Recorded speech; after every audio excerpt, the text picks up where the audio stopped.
This is WWE Hall of Famer Tito Ortiz, and you are listening to Houston Wrestling Radio. Rima! This is Brian Williams, the right tackle for your Houston Texans, and you're listening to Houston Wrestling Radio. Hi, this is the Hammer, ROW Heavyweight Champion, and this is Houston Wrestling Radio.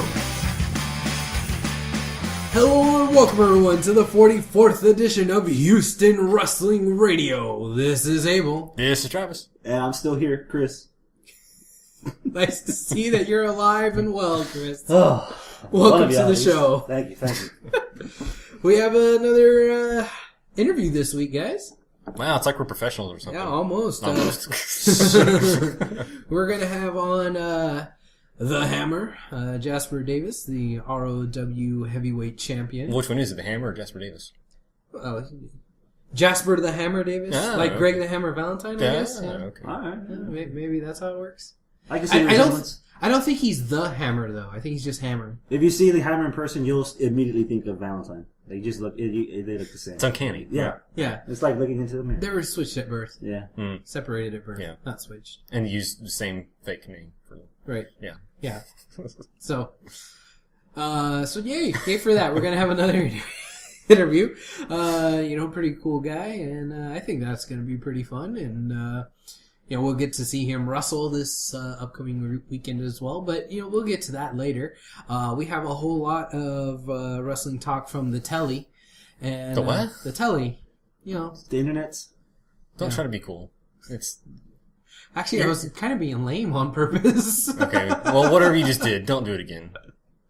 Gingers, man, they just don't understand. No entienden los güeyes, ¿no? No. So, screw both you guys. Let's talk a little bit about TNA, shall we? Do we have to? Yeah. Okay. Where do you want to start? The positive or the negative? There's positive. Let's. Are you joking over there, Abel? This is a hard decision, as you can see. All right, let's talk a little bit about Kurt Angle. He got himself arrested for DUI. Again? Yep, in Dallas, right? Is that where? It was Wichita Falls. Oh, Let's get it right. They don't go to Dallas. Oh, they go to the big times. They don't go to the major markets. They go to the podunks. Yeah. Well, Corpus wasn't really podunk. Yeah, it is. Well. The WWE tapes there, but they fill the whole place up. You're right. Yeah, right. That's the difference. Yeah. Anyway. So Kurt Angle got arrested, DUI, and now he's going into rehab. That sucks for the Main Event Mafia, for TNA. And, I don't know. I mean, while he's in rehab, I'm assuming that TNA won't be able to, bail him out for the day of the taping and just use him then and then stick him back in rehab. That's their last bit of money. Yeah. You know what? I think they'll probably will do it. You think so? Yeah. It's just a taping one day every 2 weeks. Okay. So you think this won't affect his being on TV status? Nah, I don't think so. No? They'll find a way to figure it out. Yeah, they can have him written off for 1 week or so, or a couple, miss a taping. Yeah, I remember when my That's grandpa. Great. So, Wow, Travis, really? Wow. Man. No, continue. What were you going to say? I was going to say, yeah, I remember when my grandpa was in the nursing home, they let him out every couple of weeks. So, yeah, they could do the same with Kurt. Why not? It's not an old folks home, man. It's rehab. You can't just let him wander around. Drunk folks home? Sure. Why not? Either way, you insensitive bastard. Either way, he'll need a permission slip to get out. Yeah. He'll escape. Yeah. He'll suplex somebody in the front door and just make sure he gets out. Mm-hmm. Poor Kurt, man. Poor Kurt. Yeah. Yep. 4 times in, 4 years? 4th time in 4 years? Is it? It's been that many times? Mm-hmm. Jeez. That's not good, man. That kind of sucks for him. Was this one a DUI or DWI? What's the difference? One you're drunk and one you're under the influence. So one, I'm not sure. I think it was just him being drunk. Was it? But Okay, I'm not sure. The last one, I think it was DUI, right? Yeah. Regardless, TNA needs to do something about that, But I guess they put him in rehab, so. It was on TMZ, so it had to be true. Yeah, right. That's where we got all our facts from, right? Yeah. Okay, so there's one negative. Let's get another negative out the way. The August 1st stuff. Ugh. You know, before it happened, there was an awful lot of people online already saying... I wouldn't say awful lot. 4 people. Yeah. 4 people that what? Nothing. Complaining already. Yeah. Oh. Which was probably the same person on the 4 different aliases. Yeah. So. Anyway, what I was going to say is that... Don't look at the lights. We're right here. Yeah, well, I was actually looking at the TV commercial. But anyway... Focus, Abel, focus. I turn around and there's 3 guys running on TV, so yeah. I'm assuming that that's what he's really looking at. When he's gonna tell no, us, I know. what he's going to really say, no, it was a burger on the television. But no, it was the 3 guys running. I believe it. It was a burger. Yeah. We could have had burger. I offered to get McDonald's, but you wanted Little Caesars. So. You offered McDonald's nuggets. You could have asked for McDonald's something else, something anti. Are they paying us? They're any sponsors? Let's go. What's up? Okay. Yeah, I'm a Burger King guy myself. Yeah, Burger King's a lot better. Yeah. Not like Carlos Jr. Oy. Carlos Jr. That's the place to go. I hate Carl's Jr. What? I hate it. How can you hate Carlos Jr.? Ugh. My first experience with Carl's Jr. was in California, and the chicken tenders were so greasy that whatever I ate came out maybe 45 minutes afterwards. It just in the slid right through end, you. obviously, hopefully. But I left a bad impression. And it doesn't help that I have a tattoo on my neck that kind of looks like Carl's Jr. if you have a pen and just do a couple of lines. Mm-hmm. Yeah. So, yeah. Not that it's been done to you before. It has. It has. Yeah. Yeah. Anyway, okay, back to Tito Ortiz. There was quite a bit of people online that were already predicting that it was going to be Tito Ortiz, so that kind of was like... Well, how'd they get that prediction? I don't know. I mean, they were suspecting that the reason why... Because that's kind of a far-out prediction. It is, but here's why. Because the day or so previous, Bellator announced that Rampage and Tito were signed on for a fight. An MMA fight. So everybody that was following that were like, oh, well, that's who's going to be the August 1st guy. And I was thinking, well, no, that doesn't mean that he's going to be the August 1st guy, because that's a far stretch anyways. It's a far stretch. They already said it. Why are they going to have Dixie Carter tweet about a Bellator match and then have that be the big surprise? It just didn't seem like it would fit. Why would Tito have VHS tapes and deliver them to the TNA offices? That too. I mean, all that would have been silly regardless of who it was. Right, yeah. But the fact that it was like, well, Tito Ortiz is doing this, and we're promoting the fact that Tito Ortiz is doing this, that led me to believe that, well, surely TNA isn't going to make this August the 1st guy be Tito Ortiz, because it's like they have something different going on with him. Right. But... I did like the tease halfway through the show where we found out that Taz is still alive. Yes. And he was outside at the limo and he's like, you know what, the hell with y'all. I'm going to scoop y'all. I'm going to show y'all who it is. And he opens the door and it's the laptop. Like, it kept us guessing. Mm-hmm. Like, it didn't give us the answer, but it still teased us. That kept me going. Like, it kept my attention. It was good of Tito to have the forethought that someone's going to go out there and pull the door open, and so he left the laptop there with it looping with the program. Yeah. That was very intuitive of him because he's familiar with VHS tape. So upgrading from VHS to laptops and computers, that's a big stretch. That's an upgrade. Yeah. I don't like the way that Taz was reacting afterwards. Like when he opened the door and he was like, "Oh, it's this guy! I knew it all along!" Ha ha ha! And it was just. The laptop, I was like, okay, whatever. Yeah. It all seemed like it was just too forced by Taz, and it just seemed a little too fake. And speaking of Taz real quick, going back to the beginning of the show where they finally show Taz alive, walking into the building, and security's like telling him that Hulk Hogan is kicking him out. The fuck? What was that about? That was like, first of all, it's been 2 weeks since he's been on TV anyways. So he comes back, and security's telling him that Hulk Hogan... Has there been any connection between it? Well, here's the other problem that I had with that. What happened to Taz's kayfabe Teflon contract? That there was nothing that nobody could do about him because he had this, contract that basically made him untouchable. Right. Now random goon number 1 and random goon number 2 have enough authority that they can turn Taz away at the door. That's the head honchos of Hatless Security. You don't mess with them. Thanks for the insight there, Chris. No, I'm just waiting for you guys to get to the end of that because there's a lot. That I Okay, do not like. well, let's get to the end of that then. All right. All right. They reveal August 1st, whatever. Homeboy comes out, Tito Ortiz, and he just crosses his arms, and everybody in the Aces and Eights and Freaked out. They were shocked and surprised. Number one. Okay, go for it, Chris. TNA should never, ever go back to Wichita Falls ever again.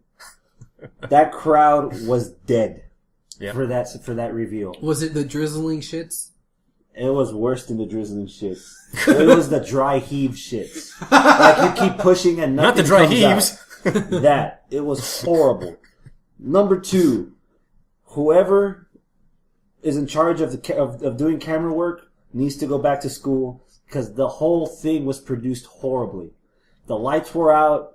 They didn't know which camera to get into. By the time the right camera was put in, Tito was already halfway through. The announcers didn't even say his name until about 10 seconds into him coming out and then spewing out who it was.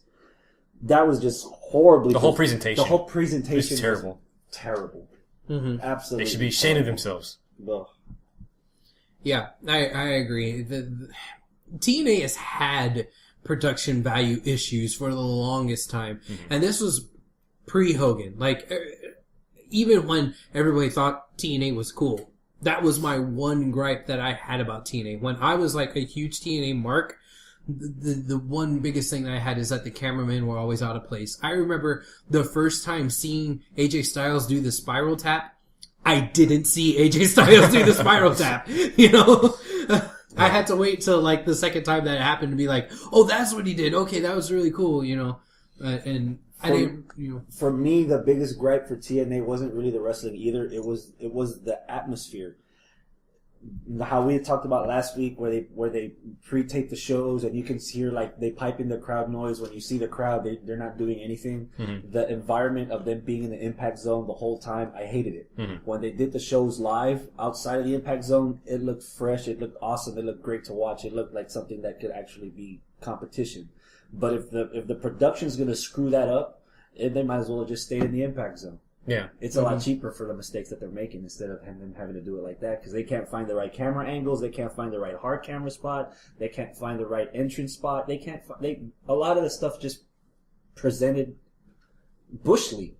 Yeah. Like there's old ECW tapes that look better than half the stuff that TNA's been putting out on television since they've been on the road full time. Because that was one thing ECW did. They focused on what they focused on the strengths and they hid the weaknesses. You know, TNA thinks they're on the same level as the WWE, and they're not. And it's like they cannot understand that. The reason I bring up the ECW, there's the third reason that I just hated this whole Tito Ortiz thing, which you can scratch off on your notes right now. Flashback. ECW on TNN. What the hell was that sound effect? You can fill it in later. Yeah. Okay, go ahead. Halfway through the ECW show on TNN, Joey Styles is literally cutting a promo for Roller Jam, the next show. Yep.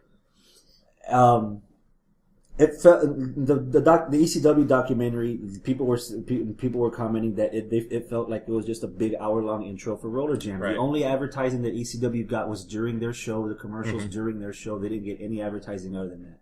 Fast forward to 2012, we got King Mo, who fought for Bellator, who did Jack Squad in TNA, who lost his first match, and now I don't even know if he's in Bellator anymore. Actually, he just won a tournament. He won a tournament? He's a champion. He did something yeah. now? Okay, good for the asshole. So then we get Rampage, which hurts me because I'm a huge Rampage fan. I like him in UFC. He's got a character that if done right, WWE. you can transfer him into a wrestling world and he could fit in perfectly. Yep. Mid-card, low-card, main event, comedy, entertainment, wrestling, pure fight, whatever. He could literally be the Brock Lesnar of TNA if done right. Right. And now we get Tito Ortiz returning. And we're still getting these promos of Mike Tenay and stuff on commentary during the match, promoting Bellator afterwards. The whole cross promotion that Dixie Carter is able to get these guys for pennies on the dollar because it's on Spike's dollar. Spike's the one's in charge of Bellator. Spike's in charge of TNA. Spike's the one trying to put the whole thing Right, together. there is actually a network thing. Yeah, it's a network thing, just like the network thing between ECW and before Spike, it was the Tennessee network, the Nashville network. Right. There's too many resemblances here for me to think that from a prediction I've said a while back, TNA doesn't have that much longer left. Because this was the writing on the wall before Paul Heyman just went apeshit nuts and decided that he didn't want to play ball with the network anymore, and that's when the ECW fell off the network. The fact that TNA went from a 2-hour wrestling show to a hour ad for Bellator, instead of I doubt that Tito and Rampage are going to get little to any ring time, let alone valuable or important ring time for TNA wrestling. No, they got a fight to go to. They have a fight to promote. Yeah. So are we going to spend hours of ad revenue, dollars of ad revenue, hours of television time to build up two guys that aren't really going to do anything for the promotion because their only benefit is to themselves and to the MMA promotion? TNA won't. Spike will. And see now TNA, they got to be subservient to the network, kind of like how ECW was to TNN. So that is a good comparison to what you're saying. I can see it. I agree with you on that. Yeah, I can see what you're saying too. That does make sense. And man, that's unfortunate. I don't know if it's going to be a two-way street though. I've never watched Bellator, so I don't really know what goes on there. But do they promote and help promote TNA and stuff? I mean, or is it only like TNA's helping to promote Bellator and that's it? Or well, what's it's like going this. on with that? It's like this. I'm a wrestling fan. I'm watching the wrestling show. I have no interest in watching Bellator in the first place. I never heard about it. I've heard of Bellator because of because of TNA. That doesn't mean I'm going to watch Bellator. I haven't either. Exactly. I have no. What's in it for me to watch Bellator? My question is Bellator, returning the favor? Is Bellator saying, "Hey, tune in and watch"? Because I don't watch, and I have no intention of watching. You know. Okay. It's literally UFC up here, Bellator down here, WWE up here, Cena. Yeah, exactly. Yeah. Well, I would be interested in watching at least 1 or 2 episodes of Bellator just to see what it's about, but I don't know if the reason why I would do that is because Tito Ortiz is now in TNA. Like, but that's just me. I mean, there might be some other people out there who's like, oh, Tito Ortiz, let me tune in. The reverse psychology might have worked for me. I don't know if you guys were aware, about 2 or 3 years ago, Kurt Angle was actually trained to be an MMA. Yes. Mm-hmm. And that was actually, I think, the beginning of the building of the bridge between Bellator and TNA, because I think that's where Angle was going to actually do his MMA. Because Dana White made it publicly clear he likes Kurt Angle as a person. He's a cool cat. He wants nothing to do with Kurt Angle in his MMA promotion. Yeah. So that might have been where the foundation was laid. And if that were the case, I would go watch Bellator to see Kurt Angle fight an MMA fight. Mm-hmm. I would go watch Bellator to watch Samoa Joe fight an MMA fight. I am not going to watch Bellator to watch Rampage and Tito, even though I already know Rampage and Tito, and them being on TNA. If that's the purpose, that's not helping any. Not for me. Yeah. And I don't know for Travis either. Yeah, I'm like you. I'm a big fan of Rampage. I know Tito, but I know Tito has been around in the public eye for a long time. Yeah. I don't know if I care to see them to actually fight. I have no incentive to watch it. Well, at this point, would either one of them make good wrestlers? And I probably shouldn't even say wrestlers. I should say, would either one of them make good sports entertainers right now? Rampage. Rampage, without a doubt. You know what? I can agree with that. But with Tito, to his point, Tito back in the day, a huge wrestling fan. Back in the day, when he was in the spotlight, he was a character in UFC. Okay. And he was a special guest ref at a Bound for Glory. 2 of them. He was two referees. Yeah. Now, can TNA capitalize on that and make them interesting characters and use them well? And even if they're going to have limited ring time, can TNA pull that kind of shit off? No. And it won't be TNA's fault. There's nothing to say, just like they brought in Floyd Money Mayweather to fight Big Show at WrestleMania. Yeah. That was badass. We were there. Yeah. If they can do some kind of wrestling / MMA fight at Bound for Glory between Tito and Rampage, that would boost TNA. If we're just using TNA as an hour-long infomercial for Bellator, that's not helping TNA. Yeah. Yeah. So basically the question is coming down to, how is TNA going to use these two? Or can they? And can they? as of right now, they kind of have an active storyline going on for Rampage, even though he's kind of just a bit player in the main event Mafia. Yeah. But I was kind of waiting for them to actually do something more with Rampage, and, you know, that book isn't over yet. You know, we haven't got to the end of that book yet. But now that they're bringing in Tito, it kind of makes me think, well, like how you're saying, is this just going to be an infomercial for Bellator, or they're going to actually use them as characters, as sports entertainers, give them storylines where they're interacting with other wrestlers, and, you know, one's a face, one's a heel, one's doing this, one's doing that. They're cutting promos, and hell, they might even, you know, mix it up in the ring from time to time. You know, maybe squash matches where they're beating the crap out of jobbers or something. You know, are they going to use them like that, or is it just like, hey, here's Rampage, hey, here's Tito, don't forget to tune into Bellator? You know? Yeah, I think that's what it's going to be the case. I know this is kind of beating a dead horse, but I don't have the faith in TNA to be able to do greatness with them. I think for me, it doesn't involve faith. It just involves history. We got King Mo, and they didn't do anything with it. Yeah. He came out once and pushed Bobby Roode, and that was it. If Bellator... And then all that stuff with Pac-Man Jones. I know he's not an MMA fighter. He's a football player, but still with the Pac-Man Tag Jones. Team Championship intact, he didn't do much of anything. Right. He didn't have any ring action, little to no ring action at all for me to even remember what he did in TNA, for me to say, oh man, that one move, that one pay-per-view that Pac-Man did this, I don't remember any of that. If Bellator is anything like UFC, like Dana White, he's like, if you're fighting, you're getting ready for a fight, that's all you're doing. You're not doing anything else. So I don't know how Bellator's internal training regimen or strategy, you know, policies are, if they can go out and do other things. It's any they might not be copacetic with their talent wrestling possibly and risking injury. Right, exactly. Messing up their card, you know. Yeah. That's the same reason why like people like Shaq, when they're on Raw, like he couldn't wrestle Big Show, you know, things like that, because they don't want to. He just did one move, that one shoulder block or whatever. Yeah, because their contract, their contract, they don't want any kind of risks to their moneymakers. And it doesn't even involve sports people. We could have had a hella match with Mickey Rourke and Chris Jericho at our WrestleMania here. But as soon as the word got out that this was the plan that they wanted to go with, Mickey Rourke's people said, fuck that. And they pulled him out, and we wound up getting a pretty cool match with Steamboat and Legends against them. But, you know, what could have been. Yeah. But because of other people getting their hands in the way. So, I guess that's the problem with bringing in non-wrestlers as wrestling characters. It's good if you have. It's good cross promotion because it brings more attention to wrestling, but it depends on who you have. I mean, it depends on who you're trying to bring over as a cross promotion. And it also depends how much control you have. Yeah. Brock Lesnar has nothing to do with UFC right now. He's under an ironclad contract with WWE. Anything he does right now is under the WWE umbrella. So they can bring him out at any time to do any run-in or have any match. Right. TNA is not under any control for either Rampage or Tito. Yeah. Right. So they're not the ones that can say, hey, we want these two to do a tag match at Bound for Glory. We want these two to do a UFC, a mixed martial arts match with real judges at our pay-per-view. No, we're going to just promote them for your show. Yeah. Or for this network. And, you know, all that being said, there's no way that we're ever going to recapture the Ken Shamrock type of phenomena, you know, because Ken Shamrock was under a WWE contract when he was doing all this stuff with WWE. That's why he was such a great, quote unquote, crossover, you know. And Dan Severn. Yeah, him too.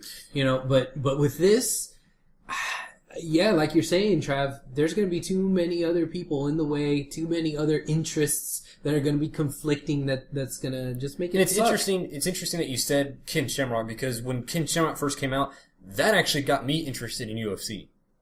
Like when he first, because I was at that time, you know, I was what, back 93, 94, somewhere like, around there. when he was still like just a ref. Like I remember when he debuted as a ref for Bret Hart's match. You know, that was the first time I've seen him. He was like doing suplexes and shit like when he was a ref. I was like, holy, you know, who is this dude? You know, because I had not watched UFC at that time, and that back in the day, UFC was like you didn't talk about UFC. Taboo. You didn't talk about UFC. You had to First rule of UFC: don't talk about UFC. Yeah. So, if they, like you said, if they can capture that, if they can bring in someone that would get the fans' interest to go watch their product, maybe they could do the same thing in return. But with Rampage, not so much with Rampage, but definitely with Tito. Tito has not been around for a while in the main scene, and even then he was with UFC. He wasn't with Bellator. So Bellator is trying to get name recognition off of UFC former guy. You know, kind of like what TNA does. It's a match. And here's the weird thing: like when Ken Shamrock got in WWF, just like he was like, "Holy crap, this is completely different." Right. So later on in his career, when he went back to UFC and he fought Tito Ortiz in his retirement match, I watched that. Right. That exactly. was my first UFC pay per view. Really? Watching Tito knock Ken Shamrock out like in the first round, like really so quick, sad. and That then was so Tito sad. did the shoveling thing like Yeah. that. He talked smack, and then See, he was a character. and then you know? 5 I seconds, guess so. and then 5 seconds later, they did the respect thing and everything. Yeah. And then to further that, when Ken Shamrock debuted for NWA TNA, when they were doing Wednesday pay-per-views, that actually got me to watch a couple of TNA pay-per-views in the beginning of the history when they were in the Asylum, and then fast forwarding to when they started doing tapings in the Impact Zone. I can never forget the America's Most Wanted against Triple X and that 6-sided. Oh, yes, yeah. I saw that live on the pay-per-view, and really? that's one of my lasting memories of TNA. That's When the Elix Skipper Yeah. ran around when he the ran top up of the when he- cage. and then did the Hurricane. Yeah, that was crazy. And again, WWE at the time, what we were watching, and then this blood and 6 sides and him doing the tightrope. I was like, "Fuck me, I need to watch this." You know. It was something different. By the It was way, King something Shamrock different. coming in, that's what started the tap out. You know, before that, That's true. Before Before Ken that, it Shamrock, was always I quit. I quit or I submit or whatever. Ken Shamrock came out, made him tap out. Yeah, That's what started the whole you tapped out thing. tapped you know? out. Yeah. Anyway, okay, we've talked a long time about this. Yeah. We need to move on to another topic here within TNA. More TNA talk. Wow. Yeah. There's just a couple. It's a more TNA things. show tonight, man. Another week, Jesus. another week of TNA Yeah, chatter. there we go. We're getting there. Maybe they're onto something.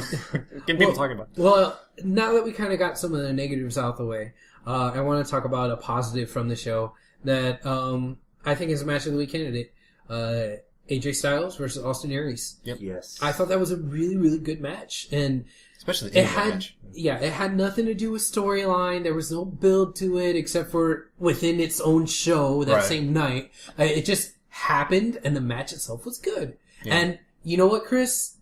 God damn it, you're right. AJ's growing on me, man. The new AJ. The new AJ's growing on me. And there was this move or this chain of moves where let's see, what was it? I think it was Last Chancery, and that got countered into the Calf Killer, and then that got countered into Brainbuster. Was it the end of the match, right? The Brainbuster? Yeah, close to that. Yeah, Was it? I think that's what I'm thinking of. Yeah. yeah. They were just doing so many awesome counters, and you know. Well, awesome he moves. reversed the Calf Killer. Yeah, I would think that'd be a bigger deal because that's his new finisher, and he just reversed that. reversed it. It's great. That was a great freaking match, and I wanted to say match of the week candidate. Yeah, I'll say it's a candidate. Yeah. I'll agree too. For anyone that doesn't know, that was the first time ever that they fought on TNA. Yeah. Ever. The hell if I could tell. They Oh, had yeah. really good chemistry for somebody that just got in the ring for the first time. It was really good. Fan voted for the Bound for Glory series. That's how we ended up getting that. Yeah.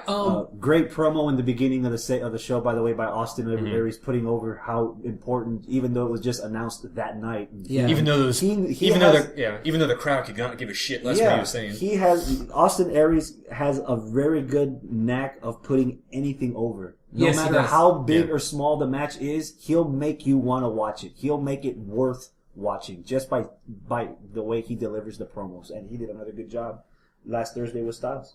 He did, and you know, it's sad that, especially now, like it kind of pains me to crap all over TNA.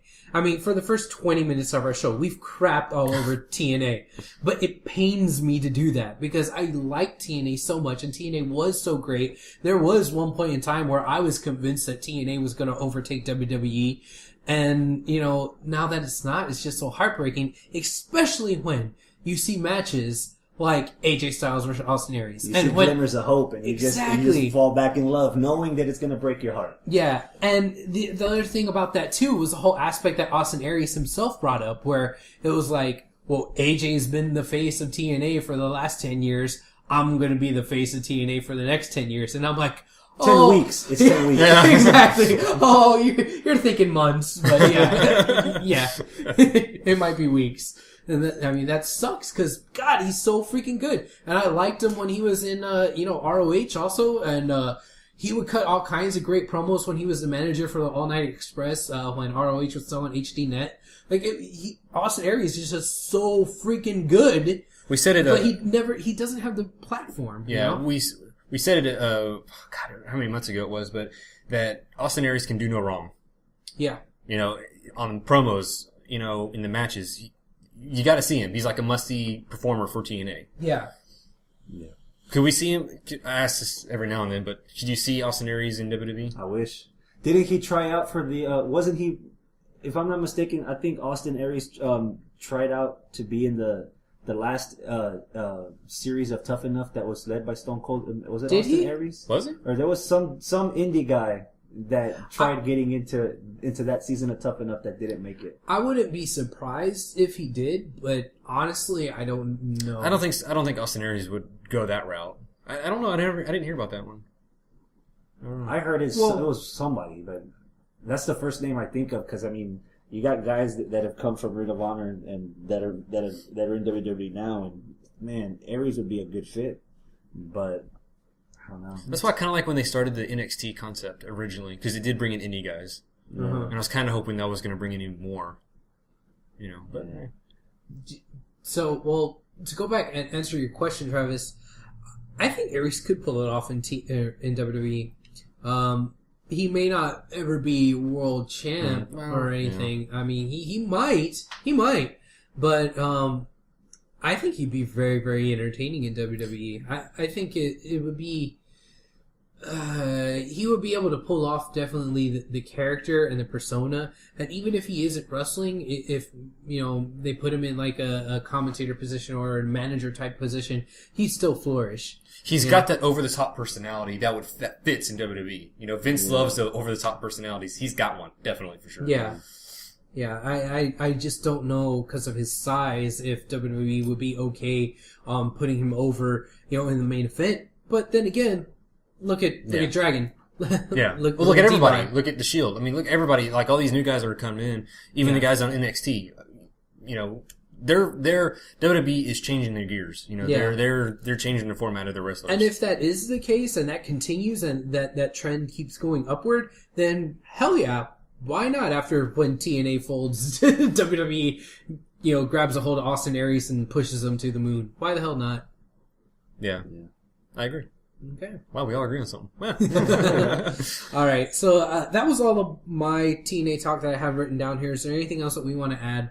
I think we covered enough. Okay, we covered enough for now. Okay. Let's move on to WWE then. All right. All right. All right, Abel, say something stupid. Oh man, that. Okay, we're starting with Brock Lesnar. Okay, yeah, let's talk about Brock Lesnar. Jesus Christ. Sorry, I had to get that out. Why? Okay, first off, Renee, young, dumb Renee, do not stick a mic in Brock Lesnar's face. I understand that Was you're that a new. rib? Was that a rib on her? Maybe. Did someone That had like to have been a hazing for her being the new girl in town. Yeah. because she was like she was putting the mic in Paul Heyman, but she kind of like maybe she got something in her ear or something, and she like put it over. Like she heard in her ear Vince like yelling over the earpiece, "Don't put the mic in Lesnar's face! Don't put the mic in Lesnar's face!" And like that's what she did. So, and all she heard was put the mic in Lesnar's face. Yeah, and so she's like, "Hey, Lester," and what do you hilarious have to say? ensues. I don't remember what the first part of that was, but it was something whatever. That's what the best. This is the best of the best of the best of the best of the best of the best of the best of the best, the best. Yeah. Is that all you guys got to offer? I'm the beast. Here, Paul, say something stupid. I would have laughed if Paul said, "Well, Brock already did it for me." Brock Lesnar promo. Christ. Yeah, that's something Lesnar. And the funny thing is, who's going to tell him? Who's gonna tell him what that he's wrong or he's God. yeah. Oh man, freaking Lesnar. That's the next part of Renee's hazing. She's got to tell Brock it was a shit. He doesn't know how to do an interview. Yeah. Poor Renee. And then he breaks her. Yeah, he breaks her. And then Heyman starts talking to Renee and like spits all in her face. Yeah. Did you see Oh, that? total facial. That was Money shots. that was some nasty stuff right there. Like he was just really getting all up in her grill. I guess that was some more hazing for her. Had to Yeah. that whole thing had to have been. Welcome to WWE, Renee Young. Yeah. The only thing nastier, next week's episode, Paul Heyman against CM Punk one-on-one quotation marks. Then it could be nothing. Yeah, there's definitely going to be shenanigans there. There's no point in even thinking that's going to be one-on-one Heyman versus Punk. Something's going to happen. What'd you guys think of Punk on Monday? What happened? I forgot. Punk wrestled Axel. Finally got his hands on Heyman, and as soon as he got him, Lesnar came out And beat him up. They fought back and forth. Punk got over on him a little bit, Yeah. and it was believable. It was. That was one of the shining moments in that shit crowd of Green Bay Cheesehead, Fart City, Wisconsin. They actually popped for that segment hard, and They then did. when Punk knocked Lesnar off his feet for a second, I was like, man, this little bastard can actually take him. Yeah. And then we got brought back to reality, and he got killed. And that's what I was saying when they first scuffled outside a few weeks ago. It's believable. Punk is making this shit believable that he does have a fighting chance. That was the most beautiful F5 I have ever seen Lesnar give, and CM Punk took it like a champ. Yeah, he did. Yeah, God, that I was can't pretty wait for good. that match. I'm looking forward. That's my number one match now. As over as Brian is, the difference. That's your must-see match, right? The dynamic, the different Yeah. dynamic between skinny guy and huge monster. I'm in. I'm looking forward to that. Do you think it would be funny if Lesnar comes out instead of wearing black, he's wearing green, and if Punk comes out with like Wolverine color, tights or whatever, just like blue and yellow? You think that'd be funny? Hey, he said something stupid. Thanks, Abel. No, he made a comic reference. Hey! Puto in the house. No. Oh, okay. Hey, I will say This this. is why I don't make comic references. Can you name the green? Can you name that what that was for? Yeah, Green Lantern. Okay, good enough. There Whatever. you go. Oh God, you dumb son. It's for Juggernaut, dude. Of Nah, course, I it's know. for Juggernaut. Obviously. Obviously, Juggernaut, yeah. green, big, Yeah. able. Anyway, getting back on track here. I'm the Green Lantern, bitch. Wow, 2 references. Wow. Oh yes, awesome. That actually kind of surprised me. Wow. Anyway. Good night, everybody.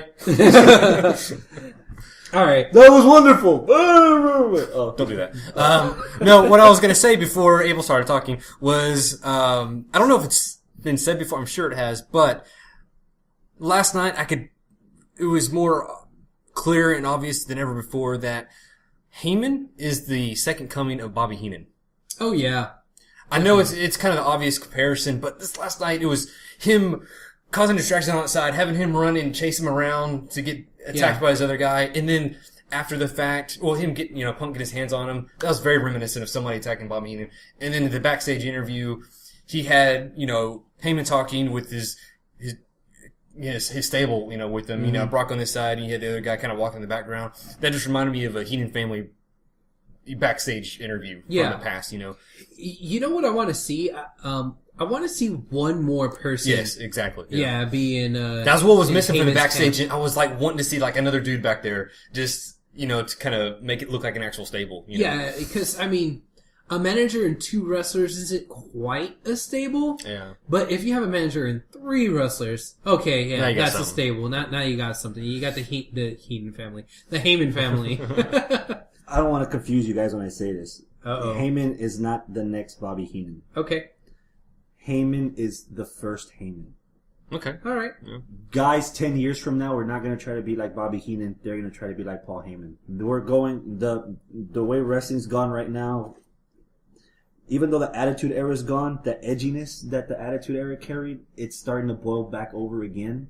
And I think Slightly. I do detect that. And if that continues on, we're never going to go to the little kid, red, white, and blue, like cotton candy WWF wrestling where Bobby Heenan was the evil guy. It's gonna be the attitude, the edgy, the something different kind of wrestling where Paul Heyman is that pinnacle of a bad guy. I don't think there's gonna be another Bobby Heenan. I think there's gonna be more Paul Heymans to come.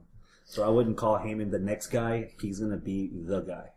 And real quick, kind of touch on what you just said about they're kind of getting back to the edginess.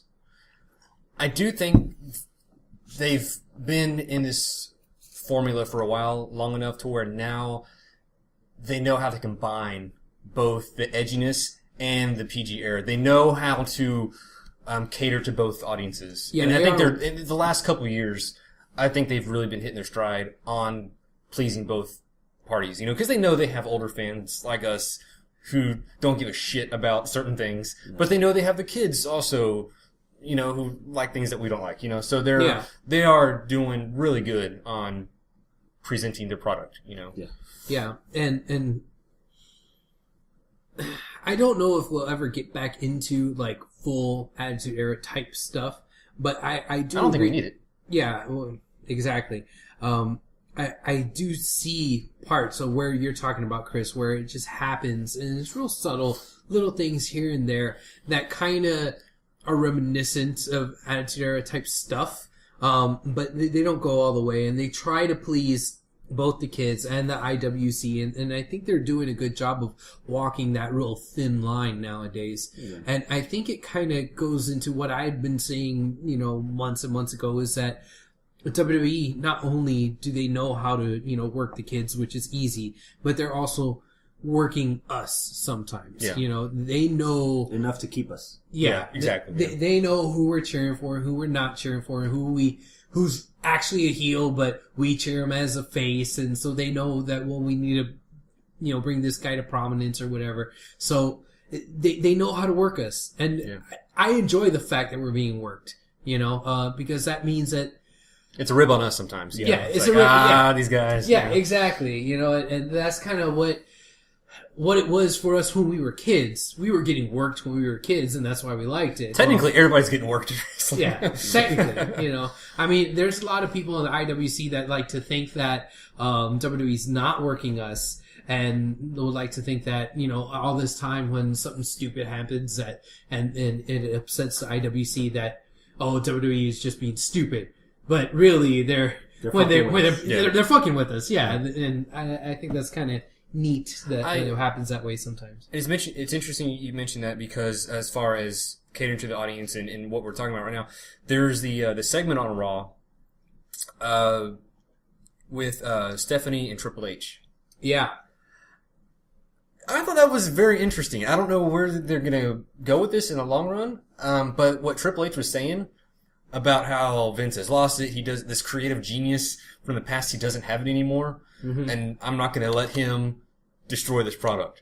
Yeah. That got me interested. I was like, really? Okay. And that could be a case of them working us, or that could be a case of them going in the next direction. Because we've always said, that's one thing that has been constant is like Vince does it. He's not in tune with the current generation.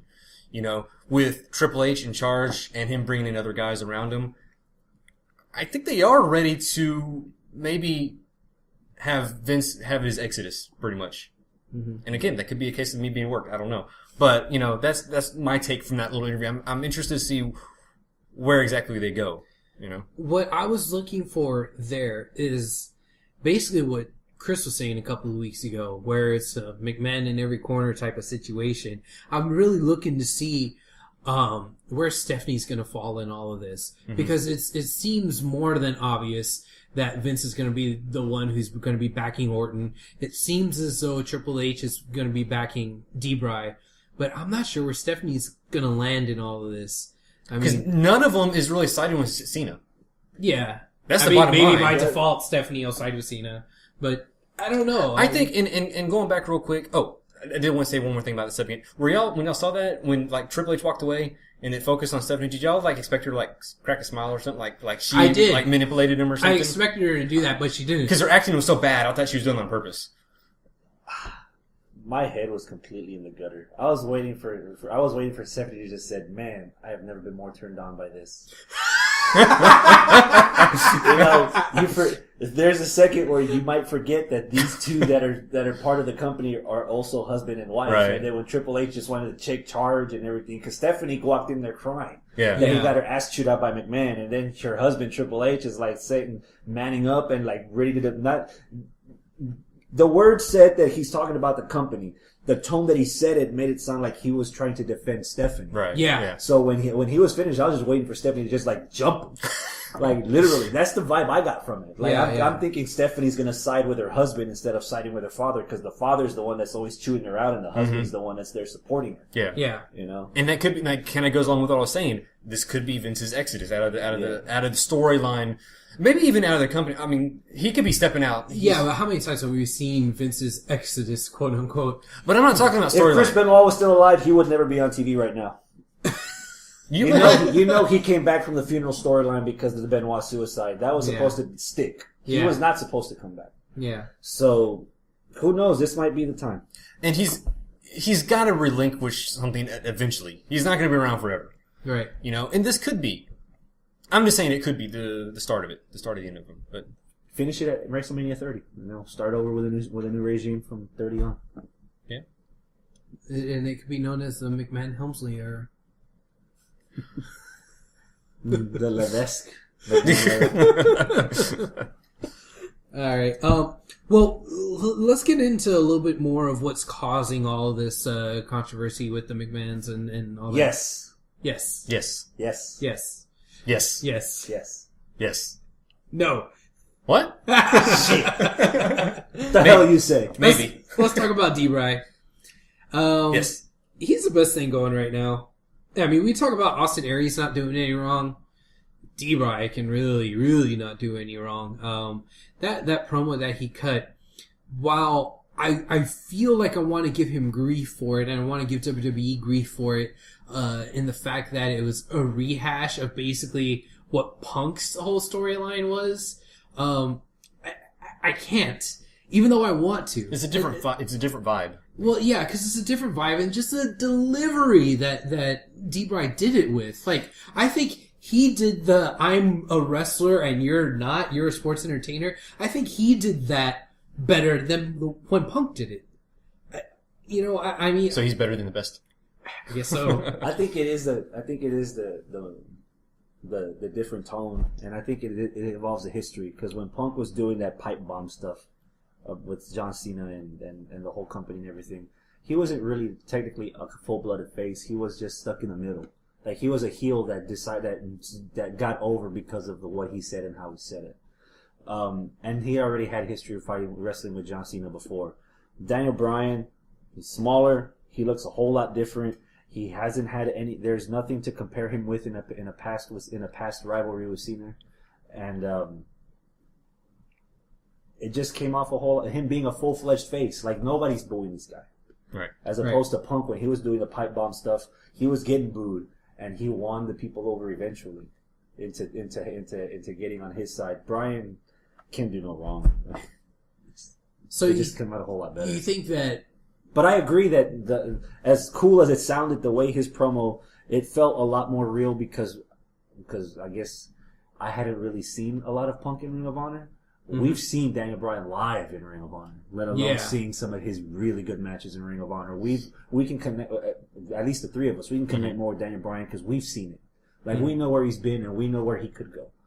So I think for me that kind of won me over. But again, I do agree, it did sound a little bit, just like Cena mentioned it in the promo later on, that, you just said the same thing that Punk said, that The Rock said, that everybody else before me has said, and look where I put him. Yeah. And let's move on to that Cena promo. I thought that was, I don't want to say interesting, but it was different. He was very arrogant, cocky. It was very heelish for Cena. It was a heelish Cena promo. I would say defensive.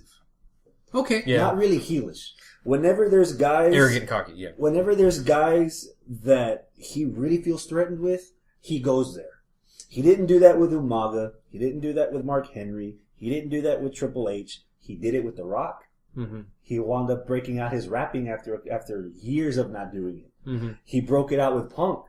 When Punk literally crossed the line and went Deadpoolish, broke the fourth wall and got there. Right. You know, and he did it again last night with Daniel Bryan. That's what I've noticed. Like, he had a little swag in his voice when he's talking. He'll have his Wheaties and Cheerios moments for the kids, but when he feels like there's somebody that could really threaten him, that's when he'll actually try to sink a little bit to their level. And that's what we saw with Cena. And on top of that, I don't hate Cena. I'm a little stale of a character. But when I see people complaining about he sucks, he doesn't know how to wrestle, he doesn't know how to cut a promo, he had the crowd chanting boring, and instead of continuing the promo to chant boring, he completely cut the whole promo off and went in a completely different direction, and 10 seconds later, he had them right back in his hands. Yeah. No more boring chant, no nothing. He knows what he's doing. Yeah. And if it was another opponent, I don't think it would come off the same, but since it's Cena Bryan, the crowd's really vested in it. Mm-hmm. To the point where he can pull that, like literally stop you from chanting boring like that. Mm-hmm. And like I agree, it was a pretty good promo for Cena, and I don't like to admit that a lot. Yeah, but it was really good for Cena. Sometimes you got to give credit where credit's due, and we've done it before. We've done it before. He's done good promos in the past, and we said if this is the Cena that could, if he could always bust these promos out, I don't think he would be as much hated by everybody. And again, between the Wichita crowd for Impact and then these cheeseheads in Green Bay, it didn't help any that the crowd was just like, yeah. For most of the time, they were just done. That crowd was not good last night on Raw. Yeah. And then that Impact crowd wasn't that great. The SmackDown crowd, hey, wasn't that bad. Yeah. Hey. They should go there more often. Yes. But I still think the Austin crowd from last week's Raw was better than us here in Houston. Oh, you don't admit that. But you don't admit, no. 2 weeks ago. You don't admit that. Right, 2 weeks ago. Right. No, we're better. We're better. Yeah. I don't care if you're wrong. We're better. Yeah, okay. We're better. Whatever. If not, we can always go to Austin for the next show. No, that's true. Yeah. It's not that far. Yeah. All right. So yeah, I'm definitely, after last night, even more so interested in what's going on here with D-Bry and Cena, and then you add that underlying stuff with McMahon and Triple H and Steph. I think this is all going to come to a head where something crazy is going to happen between either one of those two and or Randy Orton. Let's talk about that real quick. Okay, Orton, because let's talk about Orton. We mentioned this you mentioned this last week about what McMahon said about Cat out of the bag. Yeah, I think they're involving Orton too much in this storyline to be too obvious. Yes, they're going to do it at some and I'm hoping that's the case. Yeah, I'm hoping they're not going to go that route. But at the end of the Raw, Orton was kind of heelish at the end, But like JBL said, good. I mean, why would he want to help him? He could possibly be facing one of these guys in the future. Why help him? Against the Shield. So that makes sense too. But regardless, he came across to the fans as being a heel because he didn't help the faces. Right. And he's RKO'd up both of them. Yeah. So what do you think about that, about Orton? I think that if that's going to make him interesting, then great. If he needs a heel turn to be interesting, great. I've said it before, I'll say it again. I don't give a damn if he turns heel or if he stays face or whatever. He doesn't need a heel turn. He needs an interesting turn. And if this is what's going to get him to do that, fine. I'll be okay with it. I thought he was interesting on SmackDown. Okay. Just during the match. Well, okay. Let's go ahead and bring that up. Match of the week. Christian versus RVD versus Randy Orton, number one contender for the World Heavyweight title at SummerSlam. And you know what? I did not watch that on SmackDown on TV. I watched that one live. I tried to watch it on TV, but it was just too late and I wound up falling asleep. But watching it live, I knew right then and there, 2 weeks ago when it was taped, that was going to be a match of the week candidate. And, you mentioned, Travis, that you, this is my match of the week. Okay. And you got to see it on the telly. See, why are you doing that? I don't know. I just keep saying telly today. Yeah. I don't know. Are you British now, Abel? I guess so. Yeah, Abel. I don't know. Chris, what do you think? It was a candidate. Yeah, it was really good. There were some interesting spots in the match. The Rolling Thunder counter into the Power Slam. Oh my god, yes. Power Slam. Awesome. Never seen it before. I thought RVD's selling of the RKO was really great too. At times he can be very underrated for the selling that he does for a lot of the guys. Between DDTs, RKOs, clotheslines, getting kicked and falling out of the corner. He sells that stuff so well. He knows how to flop. Yeah. Ziggler's taking notes. Right, yeah. Yeah. It's a great match. I wanted to talk about it last week, but then, we couldn't because of the, spoilers that would have been involved. I am surprised that Christian was the one that wound up coming out with the victory. And, we were trying to talk about this last week about how, RVD's gone nowhere. RVD hasn't done anything. And then, we said, well, yeah, Christian, he's debuted too, and he hasn't done anything. And we're like, Christian will Give him be a couple of days. He'll be alright. Well, this is why. Cause now he's the number one contender for, Alberto Del Rio's, World Heavyweight title. I was surprised. I think everybody in that arena was surprised. Pleasantly surprised. It was about like 45% of the people there were cheering for Orton. The other 45% of the people there were cheering for Rob Van Dam. And 10% of people were like cheering for Christian. And, everybody cheered once Christian won it though. Yeah, that's true. Everybody was surprised. Everyone was like, yay. And, us in particular in our group, we were just cheering, we were chanting anybody but Orton. Yeah. Which pissed off the little girls in front of us because they were Orton marks and they kept turning around and they goes, shut up! We just kept flipping them off. Rednecks. Oh, it was hilarious. Yeah. But, it made for a good moment and a very good match. And now we have Christian thrust into the main event. Against Del Rio. So, I don't know. What do you think, Trav? Well, this should be interesting. Finally, he gets his one more match. Right. But I don't know what they're doing with Del Rio right now, especially with the returning Ricardo Rodriguez on Raw. He returned for how long? Like 5 minutes. Yeah. Didn't get his ass. That was a bad ass whooping he got. Nice bump through the ropes.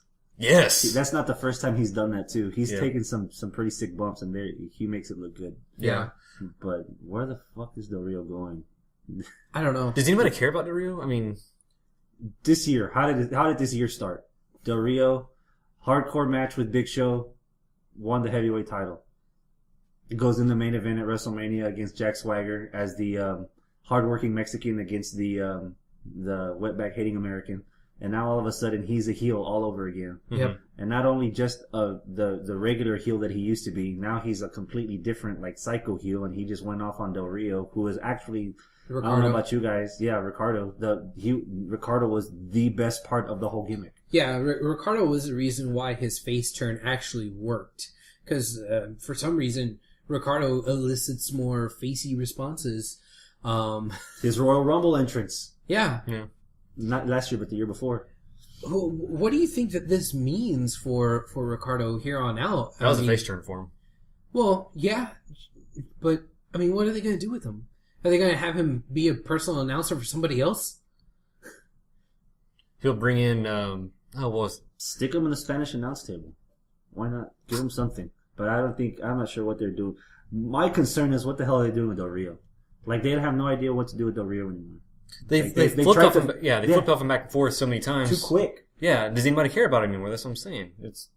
His character's changed. You brought it up, so many times. What do you do with him? Well, Abel.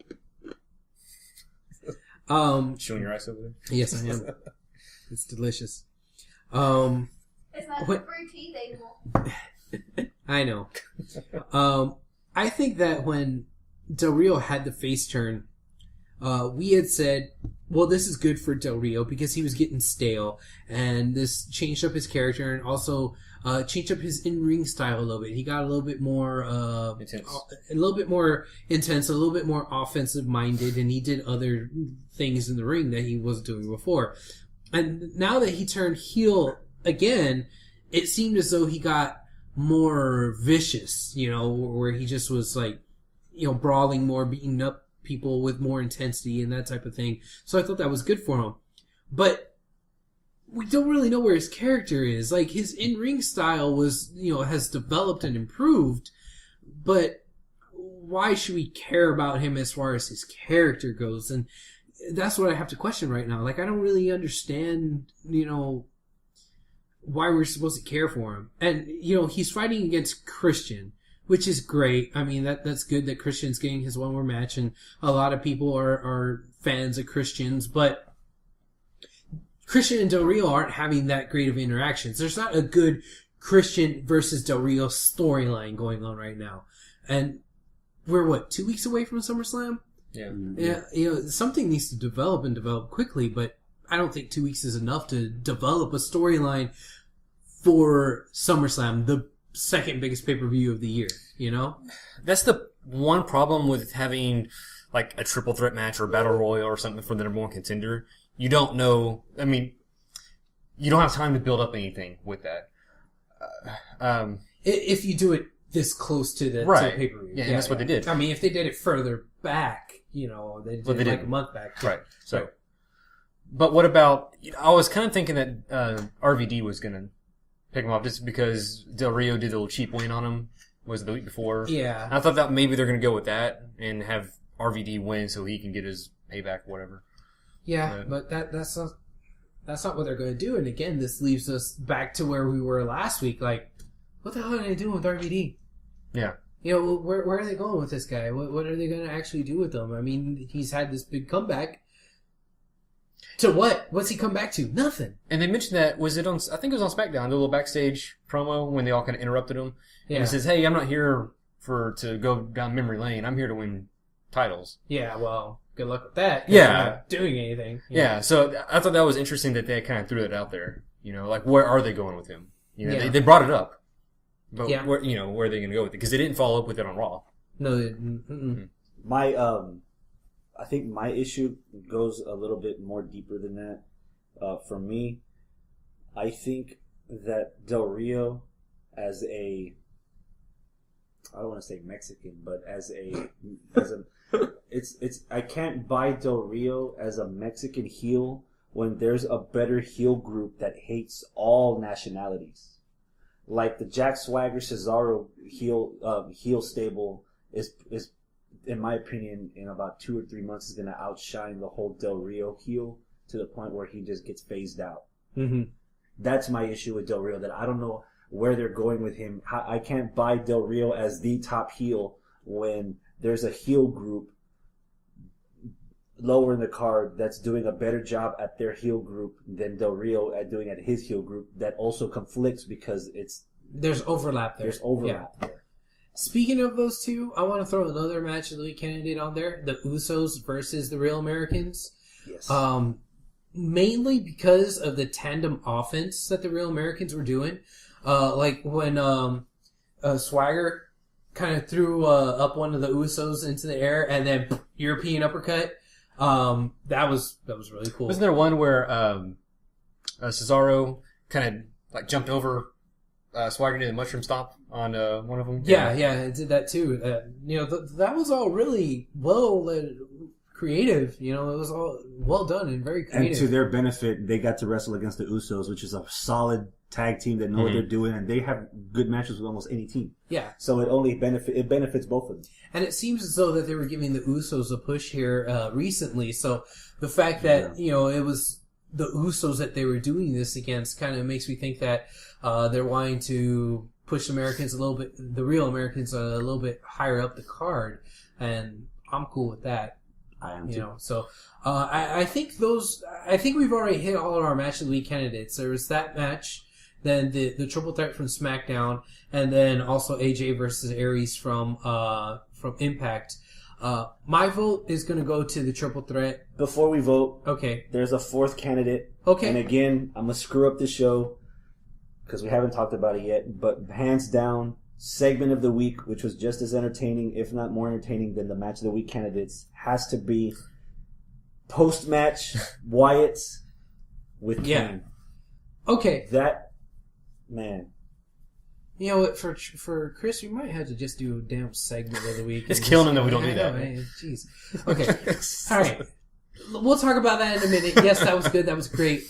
That's not a match. That's not a match. Match of the week. I'm going with the triple threat. Chris or Travis. Damn, what are you going what for? an insult he called you, Chris. Yeah, I've already told you. I said triple threat. That was my match of the week. Okay, Chris, what do you think? Out of those 3 matches, fuck it. I'm picking AJ Caitlin from SmackDown. Why not? What?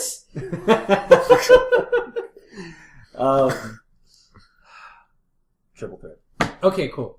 Christian. Wow, we all agree. There we go. Yeah, we do all agree. Of course, listeners, if you disagree and you want to chime in on that, you could let us know on our Facebook page. That's facebook.com/Houston Wrestling Radio. Or you could tweet us at HWrestling Radio. Okay. Let's go ahead and talk about that segment of the week, as you want to call it. The Wyatts. The thing with Kane, the Wyatts. Why was it so great, Chris? I forgot I was watching wrestling. Really? The whole promo, I don't know if I've told you guys already of the new movie where the animals hunt the people with the goat masks or whatever, the animal masks. Yeah, I saw it. Yeah. So Purge? No. It's a new movie it's called You're Next. Yeah. Okay. Where there's people in animal masks that are breaking in his house or whatever. So when I see the Wyatts with the lantern and then the guy with the goat mask and then doing their crazy little shtick and beating up on Brodus Clay and then Bray doing the promo afterwards, I forget that I'm watching wrestling because that doesn't look like wrestling. That doesn't sound like a wrestling promo what they're talking about. Okay. Following the buzzards, being a monster, being ruthless, all that stuff. That doesn't sound like something that I don't remember a promo going back as far as I know of wrestling knowledge that involved all that. Mm-hmm. It's usually, I hate you, or you slept with my woman, or you took this, or you broke this. Nothing about monsters and fear and all this colliding with each other. And then the promo cuts and they do their little sound effect to make you think that we're going straight to break. And then Kane comes out and Kane's pyro goes off. Yeah. And his promo, he just went back to like see no evil Kane. Yeah. Funny you should say that. In a heartbeat. He had a great run with Ryan as a comedy heel, but you forget after him being so good as a comedic face that he can have this sadistic side and play it so well. And I think the thing that sold it for me was after Kane's promo was over, he does the pyro and the ring goes off and the two big guys, I still don't know their names, they're just looking around like what the hell's going on. Luke and Eric. Bray falls to his knees laughing, like welcoming all of this. Yes. Like he wants, it's like, oh my god, this is what I've always wanted. I feel more at home now. Yeah. That goes back to them double teaming R-Truth and then them stopping and then Bray going up and saying, hey, what are you going to do? I'm right here. Take me. And then R-Truth's looking around like, what the fuck? We haven't had a character like that. Mm-hmm. That talks the talk but then has the balls to back it up. Yeah. And the fact and the way he sold the whole promo during Kane and after Kane, and then the whole Ring of Fire match. I don't know. I'm thinking Inferno match. If it's an Inferno match, or It's they're gotta be. going to just play Johnny Cash throughout the match, or if they're going to just everybody have Zippo lighters during the match in the crowd, whatever. I'm looking forward to it. Of course, that was a funny way of saying that there at the very end, but I think that we should probably examine this whole Ring of Fire thing a little bit more. And, it's easy for us to just go off and say, it means that they're going to do an Inferno match. Well, I don't know. WWE's always been hesitant about doing Inferno matches. So I think that if that is what this is, then I could get really excited for it. But that's not what he said. He said, in a Ring of Fire. And on WWE.com, it said in quotations, Ring of Fire. Like they actually put the quotations around it like, well, we don't know what Kane really means. So, I mean, it hasn't been confirmed yet whether or not this is going to be an Inferno match or whether that was just Kane trying to be intimidating. If there's going to be some sort of new stipulation type thing they're going to do with it. I don't know. I'm really interested to see. Kane's the only one that does Inferno matches. Anytime they do one, it's always Kane. Yeah. There's one other thing that it could be. There were promos, the old video packages for Raw's War from 97, 98, Mm-hmm. where they actually had the ring ropes on fire while they were wrestling in the ring. Yeah. Did you ever catch that? Yes. When they said Ring of Fire, that was the first thing that popped into my head. That the ropes Okay. are actually going to be on fire. And the reason I say they might kind of think about doing that, my third ever Raw show, November 2nd, 98, Kane had a series of run-ins. And at the end of the night, it was Stone Cold and The Undertaker inside a steel cage. And then Kane walks out, and he did the whole pyro-looking thing. But instead of the fire coming out from the ring, pyro went off on the cage walls. And some of the cage was actually on fire. And they actually wrestled in it. YouTube it. You'll find it. Okay. it might not be the Inferno match, but I've got an inkling feeling that there literally might be some kind of fire with the ring involved to where there actually pyrotechnics will be involved. Okay. Yeah. That's it. That's all I have. Okay. Thank you, sir. Thank you, sir. My same reaction for your Kool-Aid. Oh, thank you. Yeah, that is some damn good Kool-Aid. Thanks, sir. Travis really knows how to make the Kool-Aid. Mm-hmm. It's prepackaged. It's the stirring that makes it. Mm-hmm. Yeah, I know how to stir. You ever had Kool-Aid that hasn't been stirred? Oh, Lord, you know. Goes down hard. Mm-hmm. Yeah. Abel likes it like that. Mm-hmm. What?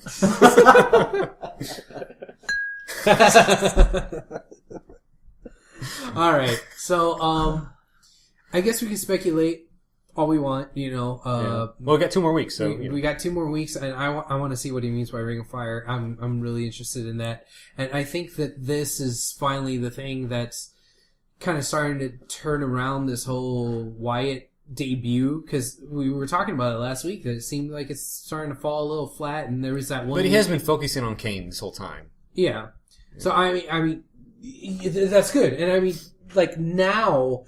They're finally getting to that point where I thought they should have been like 2 or 3 weeks ago. Mm-hmm. You know, it seemed as though, you know, they were dragging it out. They were focusing too much on debuting the Wyatt character. And I had said that they had already established it. Now let's do something with the character. Yeah. I think this week is the week that they've finally done that. And now it's interesting. And I'm wanting to see what's going to happen with this Ring of Fire, quote unquote thing. I want to see how Luke and Eric are or are not going to be involved in the match, and how Kane's going to, you know, account for that. And, you know, I want to see all these different little elements that go into it. So I'm very interested now.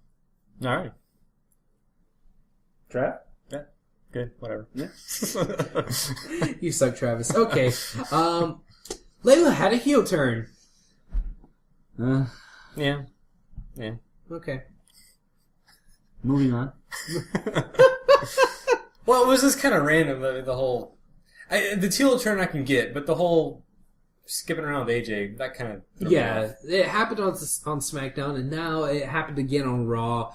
Why is Layla, like, even caring about being buddies with AJ? Like, if her whole thing is that she wanted attention to be on her, why is she trying to, you know, do stuff with AJ?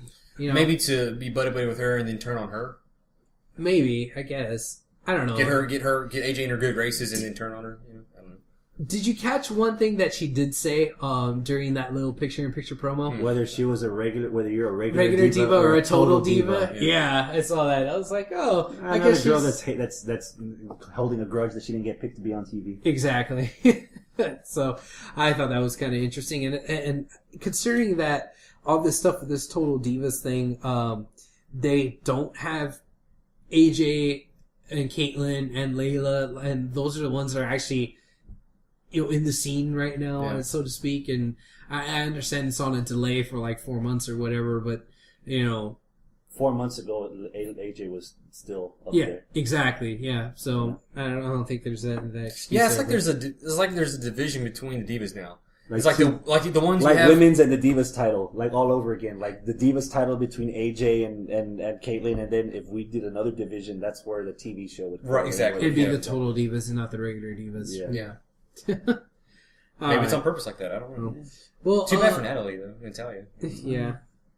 But Layla turning heel should, you know, I hope that means that we have more Divas wrestling now. I guess it should be. Don't get me wrong. I prefer Layla as a heel as opposed to a face. Yeah. I'm just this is the way it came about was kind of the motivation. Yeah, that's the thing. The motivation did fall flat. If she can go back to the cocky heel diva, which I think she is, you know, that's going to be good. Yeah, character wise, because now all she was doing was walking around backstage with Caitlyn. With Caitlyn. Yeah. Okay, well that's that. All right. One last thing here. Well, we got 2 things. We could talk about Total Divas, or we could talk about Kofi. Which do you want to do first? Neither. Okay. Well, Kofi came back. I don't want to talk about Kofi. Yeah, he just came back. No pre-hype. It was out of nowhere. It was out of nowhere. I've been wanting a repackage of Kofi forever. He got new pants. That's the best we're gonna get, I guess. I don't know. No, I understand what you mean. He needs new music. He needs new gimmick. He's not Jamaican. That cat's already been out of the bag. They need to give him something completely different. And that's not what they did. Instead, they gave him new pants. Yeah. And that's You it. got to start somewhere. I guess so. Maybe it's the beginning of a slow build or something. I don't know. Okay, but he's back. Okay, what's next? All right. Enough Kofi. True Divas. Chris, did you watch? Or True Divas. Total Divas. Chris, did you watch?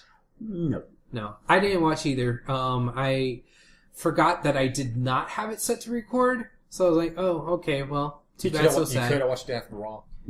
Yeah, it didn't come on after all. They showed really? something On either else. show? On It either was channel? just the debut. Yeah, so Good for the show, though, that it raised its viewers. it did. It might have helped that they showed it after Raw the next Maybe. night. That way, people that Because that did got get a more second ratings. chance- Yeah. people that got a second chance to watch it say, you know what, I might need to watch this. Yeah. So, So but the ratings actually went up from 1.2 to or 1.3 the 1.4 first or week something like that, yeah. to 1.53 do you last think week. that's just curious wrestling fans checking it out for the first time or second time, and then it's going to start dropping off, or do you think this is going to be? That normally doesn't happen on ratings. Either after the first episode, you either like it and the ratings stay consistent, or you don't like it and you could just see the needle just start to slide down. For it to go up was a real big surprise, at least for me. Well, Trav, did you watch it? Let's rephrase that. Did you choose to watch it? Well, my wife wanted to watch it. I was in the room, I called that. A lot of Really? people are doing that. but Okay. you know what? As bad as the show is, as much of a bullshit train wreck show it is, I can't not. It's like I have to watch it. Here's the worst part, though. Wait, I watch reality shows that Yeah. don't involve wrestling that are exactly the same thing. Kardashians, Teen Mom, Yeah. 16 and Stupid, whatever else Yeah. is on. Every show is like that. Yeah. The only reason you're watching it is because it's wrestling. Yes. Any other show that I've been made to watch with my family, as much as I don't like it, I'm telling them, hey, man, that's fucked up. We need to find out what happens next week. And that's exactly how Yeah. how that kind of programming works. That's Yes. how they get you. I can see it now. Yeah, now you understand. And because Welcome, Jacob welcome, Bryan's Travis. on it, that's Welcome. why You're he gonna watches it. you're gonna be all right, bro. You're gonna be all right. Just embrace your feminine side. Just don't let it fuck you. All right. Yeah. There you go. what did you say there, Nancy? I said it's because Daniel Bryan's on it. That's why he wants to watch That is a good point that it's on there. You do not D-Bry. look like Daniel Bryan, so don't. So wait, so were you watching it for Daniel Bryan, or were you watching it because Nancy made you watch it? Both. Both. Nancy, did you make him watch I it? didn't make him watch nothing. You didn't Okay. have to watch it. Oh well. Let's see. Who brought it up first that Total Divas was on? Did you tell Travis, hey, Total Divas is coming on in a while, or did Travis tell you, hey, Total Divas is coming on in a while? No, I did. There you go. So there you go. And I think that's what Thank you, dear. I think that's what WWE's going for. That's Bringing that other demographic. yeah, that's what they're trying to do. So, and I guess it works. at least I in think this they house. have enough of a wrestling connection on that show to get wrestling fans. Yeah. Even though we know it is just full of bullshit. We know all the inner workings of wrestling. So it's like when we see something that they're trying to pull off as real, quote unquote real, it's like, what the fuck is this? This is bullshit. Okay, well, what was so bullshit from this week's episode? I did hear pieces of something that happened that apparently Brian and one of the Bellas went to his hometown Yeah. and trying to buy one of his old houses that he grew up in. No, So he owns the house. he already lives there. And first, they started off by going to Tampa to Cena's fucking mansion. Like what D-Bry pointed out on Raw. You can go back, he can quit, and he can get fired. He can go to his mansion, he can go to his 20 cars and all this other shit. That's what they showed on the show. Coincidence? I think not. But after that, they went to D-Bry's place in Aberdeen. Yeah. Just to show the contrast between how the Divas are really, how the Bellas are. Nicole is with Cena, and she's like very like gotta have the lifestyle. She's gotta have the mansion, all that other shit. Where Brie is like more down to earth.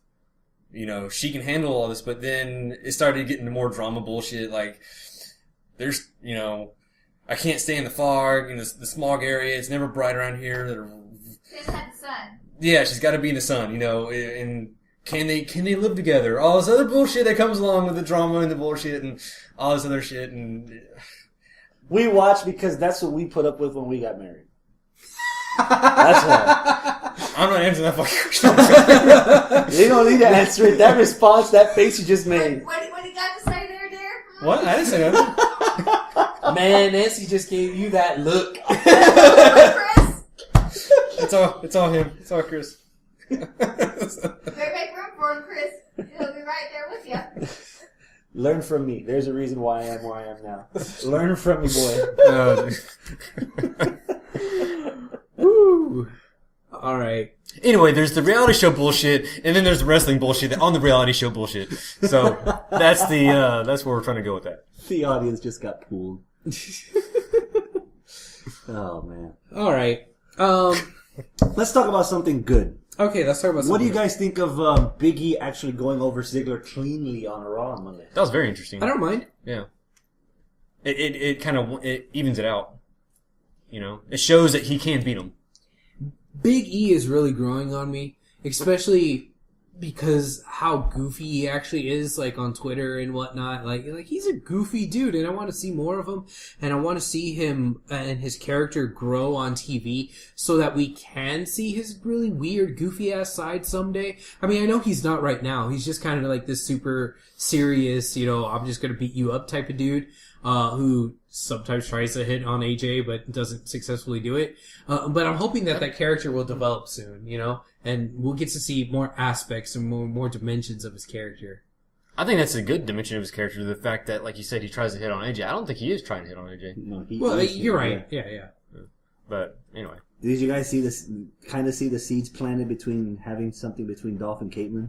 Yes, I did see that, and I read somewhere on the interwebs that the rumored match for SummerSlam is that it's going to be a mixed tag. Makes sense. Yeah, Caitlyn and they got to Dolph. combine those things together and make it more interesting, I guess. Yeah, for the matches. which I'd be cool with that. I mean. Yeah. I want to see Dolph be in that main event scene, fighting for the title and whatnot, but we said it, or actually you said it, Chris, a couple of weeks ago. He's got to get through this stuff with Big E first. Actually, Travis. Travis said that? Yeah. Jerk. Well, it was a good point, so I thought you said it, Chris. I'm sorry. You saw I'm trying to give credit where credit's due. Yeah, but because he's doing that, you're no longer welcome on the show. Finally a vacation. Y'all come crawling back. Wait, come back. I don't think there's anything else. Actually, Okay, go ahead. Oh, one more point of discussion. Okay. WWE. We mentioned it. Well, we talked about the tag teams earlier. I wanted to bring up someone we haven't really talked about in a while: the Shield. You're right. We have the tag team champs and the U.S. champ. What are they doing right now? They were like on top of everything. Now they're randomly coming out and attacking. Where are they going with them? Yeah, like last night, I thought it was odd that they were just like a plot device for. That's what they've been introduced to now. Yeah, there's just a plot device. We're 2 weeks D-Bry. away from the biggest show. Where is Dean Ambrose? Mhm. Where are the tag champs? Don't know. There's not a contender for the U.S. title, and presumably there's not any contenders for the tag titles, and the Shield aren't doing anything at all. I mean, yeah, sure, they interrupted. They're plot devices, like you said. Yeah, they're not involved in that storyline. Like, they were just, I would hold my breath if they're involved next week between the three, or between Orton, Cena and D-Bry. If they're involved again next week, my spidey sense is telling me that Orton's the leader of the Shield. We never really got that answer. That somebody brought the Shield. Who's in charge of the Shield? Who brought them here? I thought it was established that Ambrose was the one that was like behind everything. Well, when it was are you talking what? Okay, That the Shield was behind, or Ambrose was the one behind the Shield. That Ambrose is the Shield's baby. I thought it was Heyman. Like, Heyman brought him in, and this is when they paid off, or Brad Maddox got beat up because he said something about him. No, I thought that was a red herring, and that Heyman just paid him off because they liked money, and that was it. Well, regardless, that was like 6 months ago anyway. So, but again, they're like this 2 months ago. They're on top of everything. They won all those damn titles. Yeah. Now what? Nothing. Do you guys think it's the fact that they won the titles that they've already that Maybe. they don't have anything left, or could it be that the Wyatts just starting to overshadow them? No. You don't think so? Maybe. No, I think it's two different beasts. You think so? Yeah. Yeah, they're two different beasts, but then again, there's only so many minutes of TV time that's out there. And they probably took the TV time. I want to go back to something that Punk said back in that little video that I recorded. The one at the Q&A. Yeah. Yeah, okay. He said his company, WWE, can only do one thing at a time. They can only get over one thing at a time. Okay. They've got Shield over. Put those to the side. What's next? Put those to the side. What's next? They can't do multiple things at the same time. And that you're seeing it. Yeah. They got Shield over. They're done with them. Put them to the side. Let's do something else. The Wyatts. What else is on top right now? That's on fire. D-Bry. So I can see what he's saying on that part. The same could be said about Fandango. It's like, okay, we got Fandango over. Now put what? him to the side. Now he's not really doing much of anything except being a jobber to the stars. I think for the Shield, as far as the Shield goes, I don't think it helped that they've lost like 3 or 4 times already as a team now. They were, they used to be unstoppable as a unit. And now they would lose their matches. Even though like a tag match, the 2-man tag match, they might lose one way or another, or Ambrose one way or another would lose, but the 3-man unit was still unbeatable. But now the team's been beaten like 3 or 4 times already, so that luster's kind of gone. And you know what?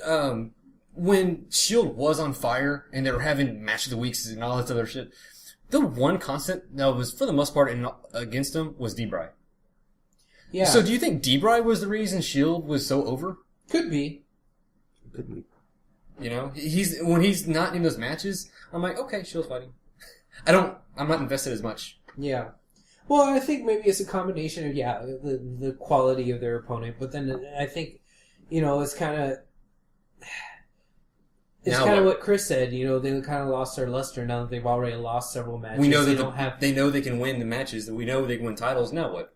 Yeah, and I mean, who are they fighting for? What are they fighting against? Like, their whole thing is that they were fighting against injustice, and they were attacking. That thing dropped a long time ago. Exactly, they were attacking so and so because this was an injustice. They were attacking. No, they just randomly attack people for no reason. It's like, hey, we need something to do for Raw for Monday night. How do we get these 3 together in a tag match? I don't know. Have Shield attack them. Okay, great. Let's book it. What I almost wanted to see on Raw was it was the faces in the ring. Shield came back out and did their thing. They attacked Orton, Cena. D-Bry was still on the ground. I was almost thinking like Ambrose and Rollins were gonna pick up D-Bry and take him off with them. Like he's part of the. They're gonna kidnap him? No. Just because he's along with that group. Those indie wrestlers. Yeah. And that could have been an injustice that he's being treated like this from the corporate. McMahon. Could be. Yeah. He's part of that mold of where they're from. Speaking of the corporate bullshit, I can't buy that argument when I just saw them 3 weeks ago being saluted by Vince McMahon saying that he's doing such a good job. Yeah, that's true. That's the only part that conflicts us. But I like the idea. Yeah. It's like, I like it, but it's just a lot that's already happened. Yeah. One last thing I want to bring up. Since when has Wade Barrett become a barber? Since 30 minutes before Raw started. I don't care. I got to see Vince McMahon dance along to Wade Barrett's music while he was walking to the ring. That was hilarious. Yeah, okay. Yeah. Is that going to be a meme for you? A video meme? Yeah, that other intro when McMahon walked out and he went, puppets! And he did his hands like that. It was a long time ago, like maybe 2-3 years ago. He walked out to his entrance and he must have been in a good mood or whatever because he was swinging his arms. And then as soon as the song goes, like puppets, and McMahon just stopped like this and did like the whole puppet thing. Did he? Yeah. Nice. It's hilarious. Vince McMahon having fun. It's a killer face. Yeah. I'll take it. All right. I think we're done. Are we done? We still have an interview. We do have an interview. Ooh. Yeah. Should we get to that? If we have any listeners left. Okay, cool. I'm sure we have 1 or 2 of them out there. All right. Let's get to our interview with our guest for this week. Let's hit it.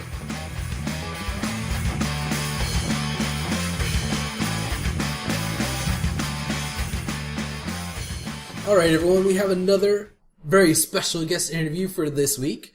We have the champion of Booker T's Reality of Wrestling. He is Jasper Hammer Davis. Hi, Mom. Your mom's listening to the show? No. No? Oh. That's... Yeah, I would advise her to either once the interview's over. It gets pretty NC-17 afterwards. So. Well, only because you... Hey, y'all wanted me here. So. Yeah, jeez. Actually, anyway. Abel wanted you here. Oh man, that's true. Yeah. Anyway, Interview. Interview. Yeah, that's what we're doing. Yeah. Hey, Jasper, how's it going? It's going. I don't blame you. All right. This is gonna be a fun interview. I could already tell.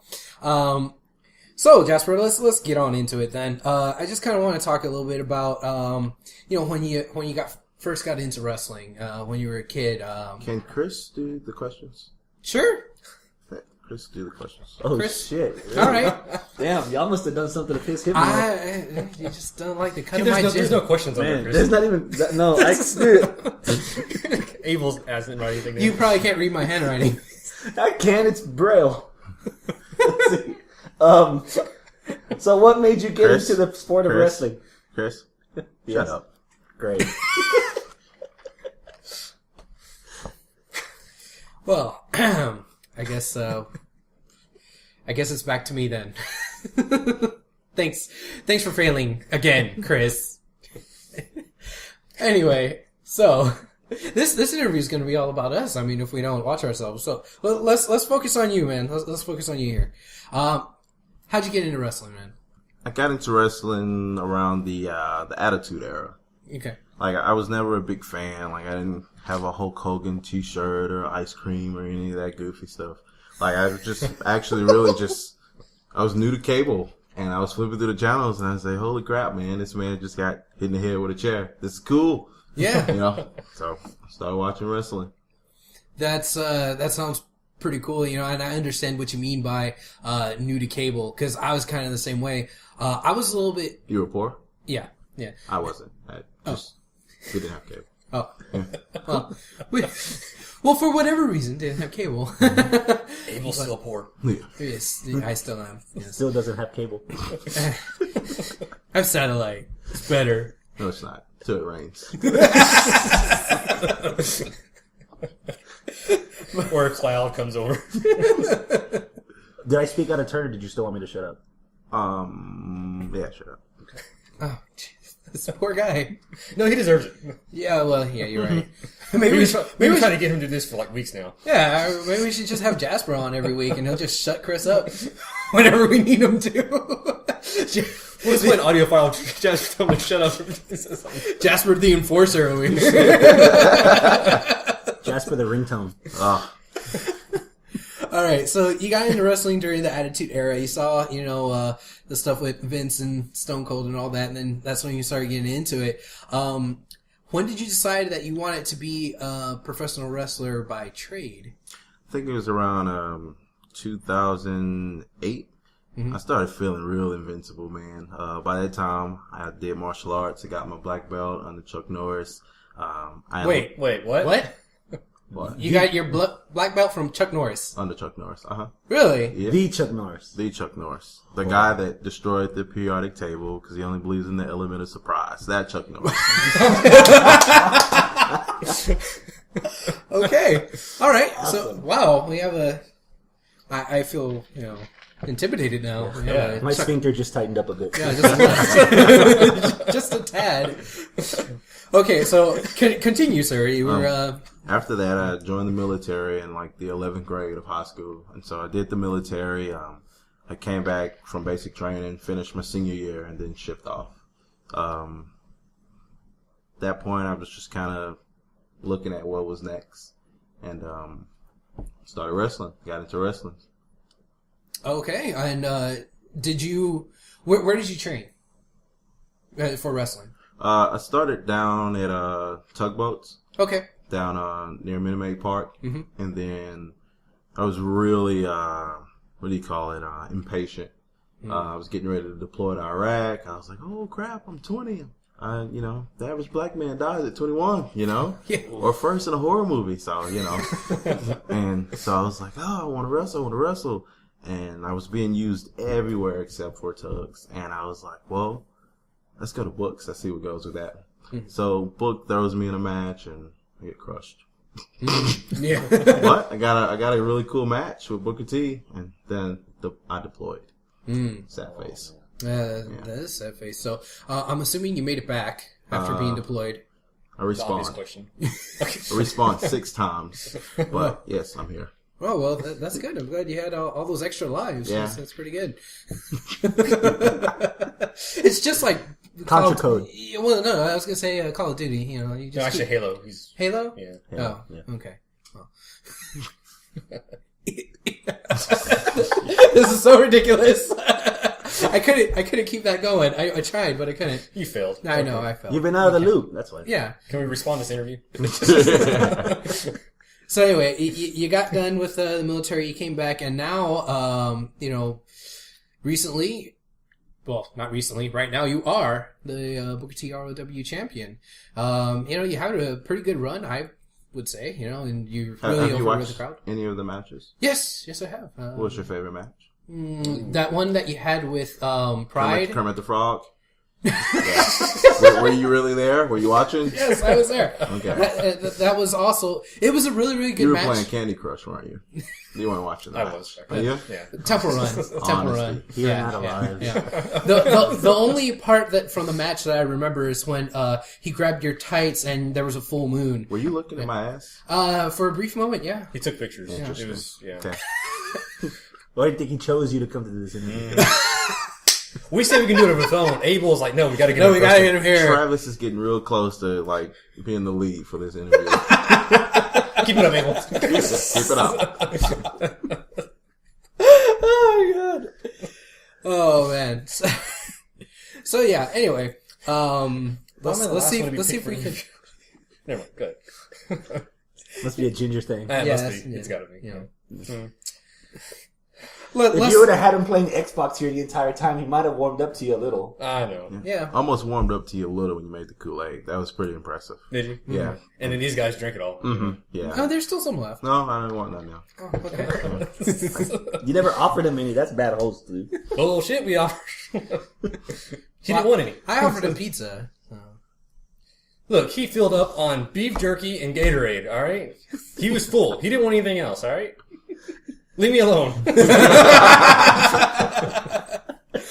I did my job, damn it. Okay, so yes, you are the ROW champion. You've had a pretty nice string here of matches. This past month, you kind of got attacked there at the end by Team International. Wow, Say it again. easy for me to say. Team Green Card. Green Card Mafia. There you go. Wow. Okay. Yeah. And I guess we're gonna have a match on this weekend. You and I? No. Yeah, Abel, you're not wrestling. You and Gustavo. I know I might look a little bit Not a like squash Gustavo. match, a real match. Yeah. Yeah. I mean, I'm not that closely related to What's Gustavo. a You're his squash cousin. mask? You just beat him like in 5 Be seconds. Or quiet, Chris. Yes, I like ma'am. this guy.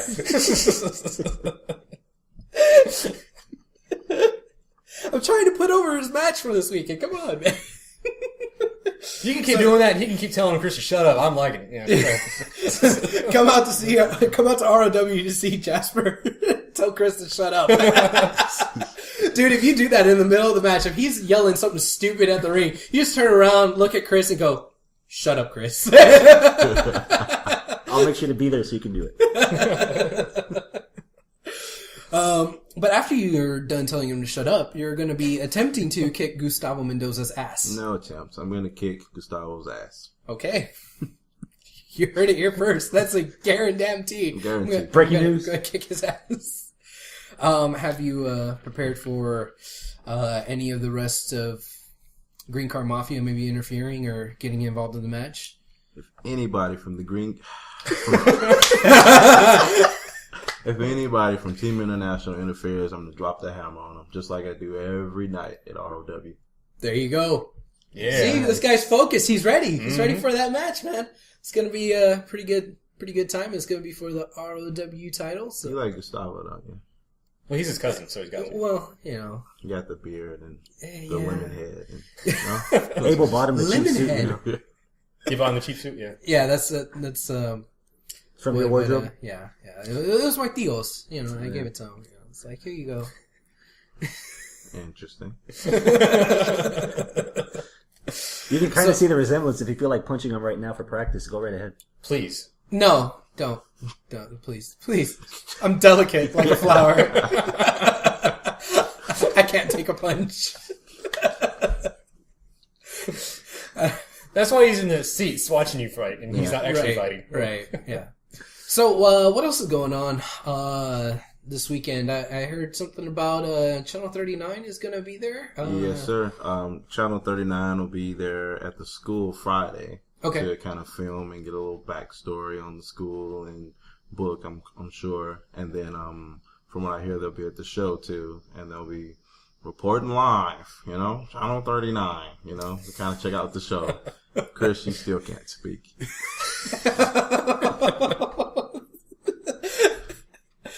Oh, poor Chris. This is killing Chris, I can tell. Yeah, I know. He's just like holding it in. Dying He to say can't- something. Yeah. Is Chris allowed to speak if a Channel 39 camera came in and like wanted to get something from him? Cue cards only. Cue cards only. Okay. Predetermined. Well, this is all you could say, and that's it. Hi, I'm Chris. Done.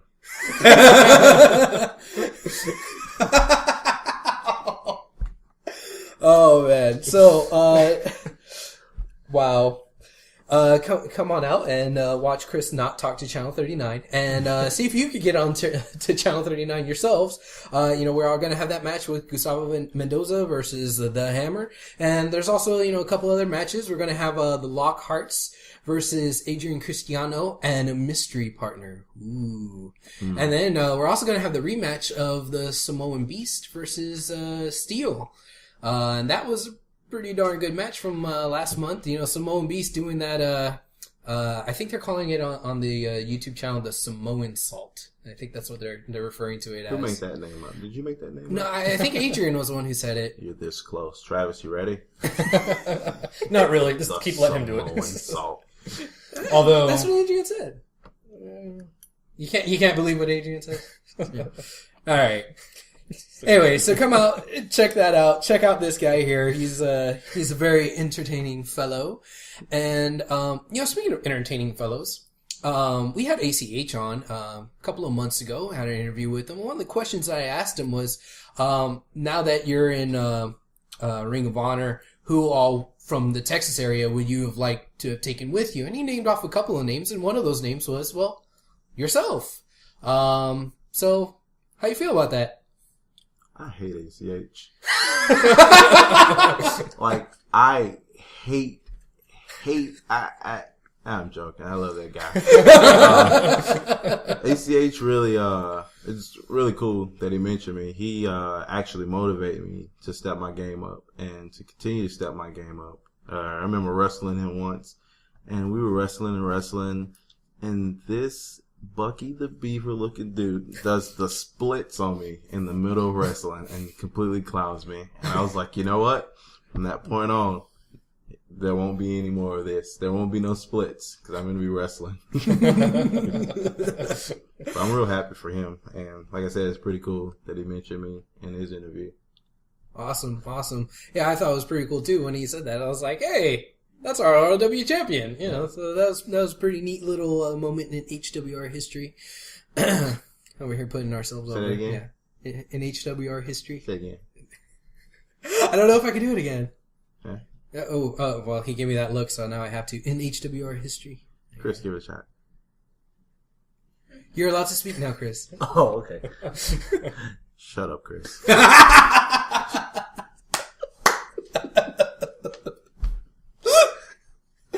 Oh man. Okay. So you said that you wrestled him, ACH, in some other match and stuff, and you've been wrestling in other federations and all across Texas and everything. Where all, aside from ROW and all that, where all do you wrestle also? Wrestle for NWA Houston right now.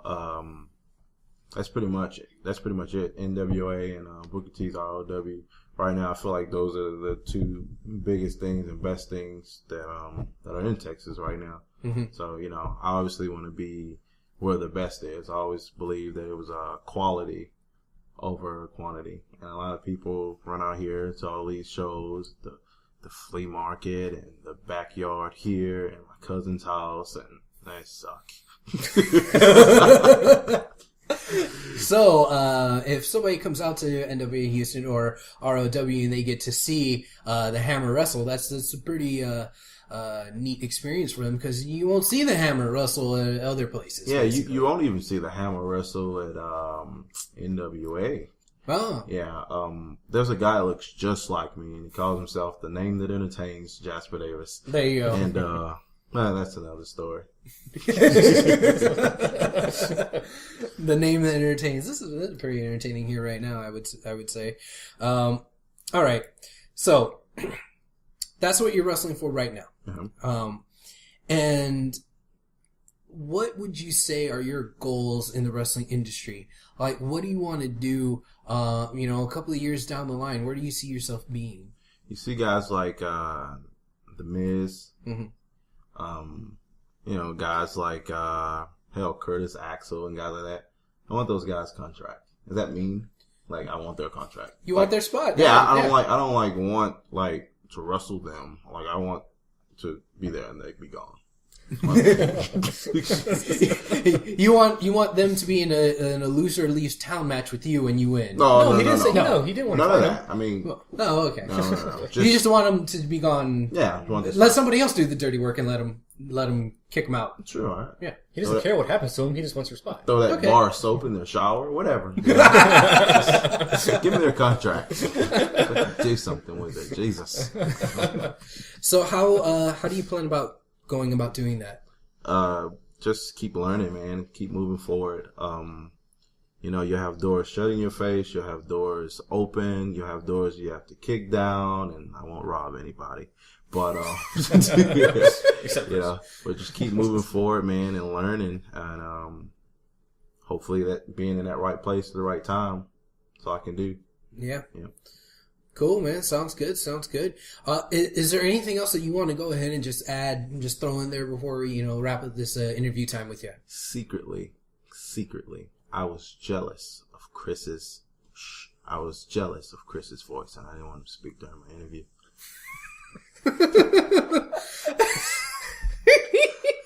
Chris, I apologize. Do you forgive me? Shut up, sure. Chris. I'm jealous of your voice. I know. You're annoying. That's what they all say. All right. Wow, that's ridiculous, man. Why don't we do that when he starts talking during the show? I don't know. I mean, I don't. We never have thought of it. the- It's so simple. You guys aren't intimidating. This guy is gonna kill me. Yeah, man. Yeah. He knows what he's doing. Both of you combined still aren't as like this guy. So Yeah, you that's got a true. lot of work to Yeah, do. I'll You guys do got that. a lot of work to do. Yeah. Tell him. Shut up, Chris. Yes, sir. Oh wow. Okay. Well, thanks so much for coming on the show, man. I look forward to seeing you this weekend on Saturday, the 10th, at the Clear Lake Sports and Recreation Center on something Diana Don't Lane. do that. Let me pull up on my phone. Okay, here we Clear go. Lake City Recreation Center, 16511 Diana Lane. 16511. I gotta try to remember that. You've only been doing this for 5 years. Yeah, you know, I've so- only been going to ROW Yeah. since it's been around. I can't Yeah. tell you the freaking number of the address of the place, but yeah. Go out there, check Jasper out, check out the rest of ROW, check us out, we'll be there. $5 autographs for all you guys, That deserves a punch in the face. Go ahead. No, it's free, never mind. No, Jasper. We'll pay you $5 for letting us sign something for you. All right. Well, thanks so much for coming on the show, man. It's been a pleasure. It's been entertaining. Can't wait to see you this weekend. Thank you.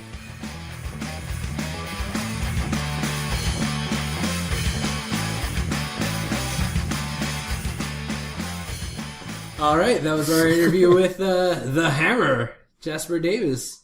Pretty cool, huh? You can talk now, Chris. Yeah, he's gone. You could talk. Yeah, he's gone now. Yeah, You sure? I'm sure. Okay. Yeah. No, he's not behind Bastard. you. You know. Man, you got put in your place, Chris. That's all right. I'll put him in his place at the show. Oh, Yeah. Uh-huh. Yeah, you're looking at the next contender. he's right behind you. Oh, shit. You liar. I'll be quiet. Shit. Well, when he leave, I'll talk again. It was funny. He was cool. Yeah, that was really cool. That was really fun. Can't wait to see him. Thanks to Jasper for coming out and doing the interview with us. Indeed, yeah, it was pretty fun. Pretty fun. Of course, like I already said, come check them out. This weekend, the 10th, the Saturday, right? And, Yes, it's Saturday. Yeah, Saturday is the 10th, correct. Yeah, at the Clear Lake Rec Center. And it'll be a good show. It's always a good show. And if you aren't, already brushed up on everything that's going on ROW, you could do so on their Facebook page. Or excuse me, not Facebook page, YouTube, where you can look at, all the stuff that happened from last month leading up into this month's, tapings and whatnot. So it's going to be fun. It's going to be cool, and can't wait. Absolutely. Indeed. Yes. You gonna be there, Chris? I hope so. Yeah. I hope so, too. That way, you can be quiet whenever Jasper comes out. Shit. I'll be there. All right. Hey, new updates from Clutch City Productions. Yes. For the Sports and Celebrity Super Show. They added 2 other people this week. The first one is Mario Ellie. He has Rockets during those 2 seasons when the Rockets won back-to-back World Championships. 3-pointer from the corners. Yep. Yes, sir. All day, every day. Yeah, that was. He was Number 17. He was a good player. I remember watching him during that time when the Rockets were winning titles and good, and everybody was actually watching them. You can tell them that at the convention. In person. Yes, in person. You can go up there and just talk to him right there. Yeah. So that's cool, and that I believe he's going to be there on Sunday the 1st, because that's really when more of the sports people are going to be there. Yeah. The real sports people. Yes. Conventional sports. Right. Thing, yes. On the 31st, which is Saturday, there's also been another addition, and that is going to be to the NWO team. Yes, Team NWO. Uh-oh. Yeah, Scott Norton. Yay! Yeah, so Scott Norton is going to be there joining X-Pac, Kevin Nash, Scott Hall, Tito Santana, Brutus the Barber Beefcake, Greggy the Hammer Valentine, Robbie E, and Miss Tessmacher. Holy shit, that's a smorgasbord of wrestling right there. yes, that's quite the buffet. So everybody, tell your friends, come out to the show. We need to support the show so we can get more of these shows out here. We don't get a lot of these shows, conventions for wrestling out in this area. So we need to show them there's a lot of wrestling fans in this area. Indeed. Yeah. Yep, and of course, also come and show support for Houston Wrestling Radio. You don't have to do all that. Yeah. No, they do. They do. No, they don't. Yeah, a little bit. A little bit? No? They download the show. That's enough. They listen to the show. That's enough. That's true. But, if you want to come see us, and if you want to come see Chris in particularly, because he's quite the jackass, but when you meet him in person, you're He's like, still a jackass. Yeah. Yeah. So, come see us. We'll be there. And, that's going to be on August the 31st and September the 1st, Saturday and Sunday. At the Pasadena Convention Center. Pasadena Convention Center, indeed. Yes. Memories. that place. That place is a good place. So yay! Ta-da! Clutch City, right? Right, Chris? Clutch City. There you go. Thank you. So check it out on Twitter. Check them out on their website, www.clutchcityproductions.com. And look at their Facebook page, too. Just search for Clutch City Productions. Anything else? I don't know. Was there anything else that we need to add on to the show? No, I think we got everything. You think we got everything? I think we ran off everybody. Okay, cool. just give out our regular shout outs. Oh, hey, guess what? Yo, what? I'm going to be on stoppage time next week. Oh, you are? Yeah. Well, supposedly, I think. Is this part of the trade-off so that next week Scott's going to come and we're going to talk WCW? You know what? I haven't proposed that yet, but yeah, sure, why not? Well, we just did. Okay, there you go. So yeah, I'm going on there because you know how I had mentioned a couple of weeks ago that I had gone to my first Dynamo game. Scott was like, "Well, I want you to be on the show, and so you could talk about your first experience at a Dynamo game." I'm like, "Sure." So apparently, I'm gonna go down there and record a little bit with them. So Do they record on Tuesdays also? they record on Mondays. Oh, okay. So gonna miss Raw, but whatever. DVR. Just make sure you actually watch it before you... I'll watch it. Yeah, like I don't watch wrestling. You know what? Just only show up next week. Me and Chris will handle it. Yeah. You and Chris. Houston Wrestling Radio. This is Travis. You're not Travis. That's what you're supposed to say. This is Chris. You. I don't play along with that. Fuck it, I'll do it alone. This is Chris. This is Chris, and Chris.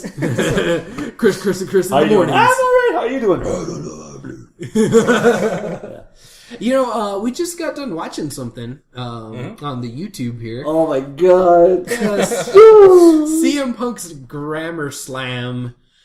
Oh my god. YouTube that. That is friggin' hilarious. I did post it on our Facebook page, so go to our Facebook page and check it out. You can click on the link. Or it's on just, if you want to go to YouTube, you can do that too. Yeah.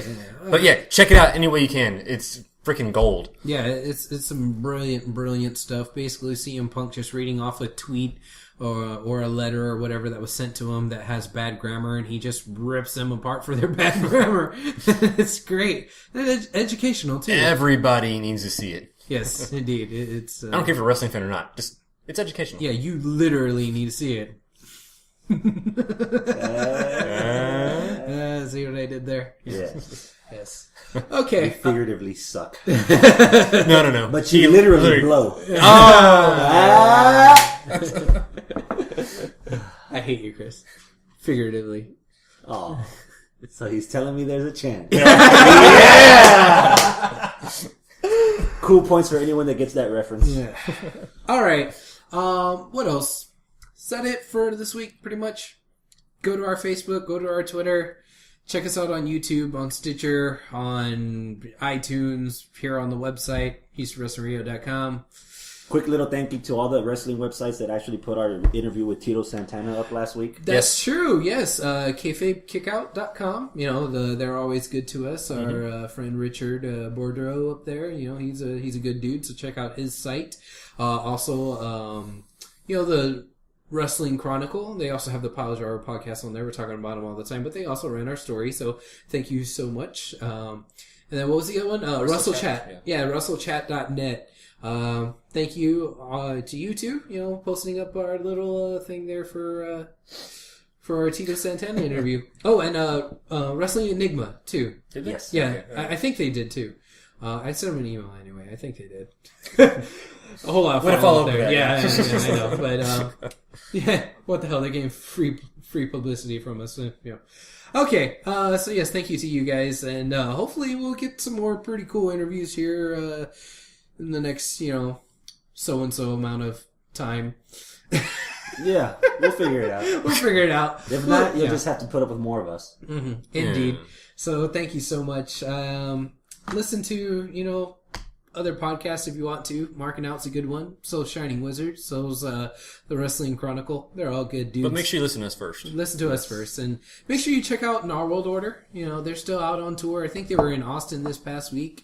And, go to their Facebook page, check them out, see where they're at, see if they're playing somewhere near you. And then, once they come home or whatever, see if you check them out here. And you could also buy their EP. So go to their Facebook page, get all the info for all that. Yep. All right. That's it. That's That's it. All right. Why not? Yeah. Okay. Razzle frazzle. Rattle. Rabble. Okay. We're getting silly now. It's time to go. Adios, my friends. Keep it classy. Toodles.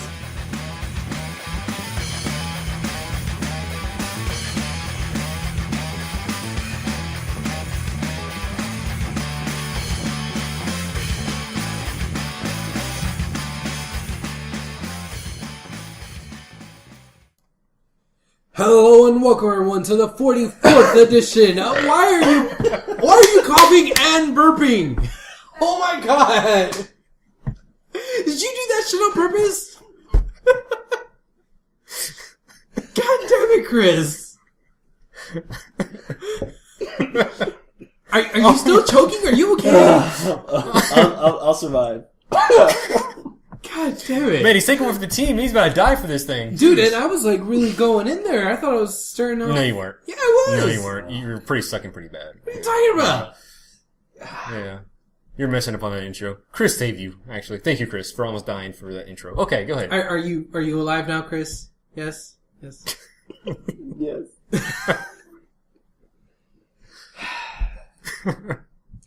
Let's start over. Okay. Hello and welcome everyone to the 44th edition of Houston. I would have laughed if Paul said, well, Brock already did it for me. Yeah.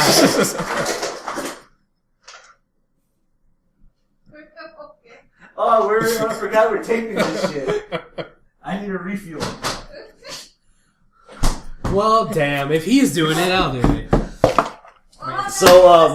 So we have out of the three of us, the two hosts and the half-ass guest, one of us actually knows how to make a very damn good cherry, strawberry, watermelon, limeade Kool-Aid, and that would be the white guy over here, Travis.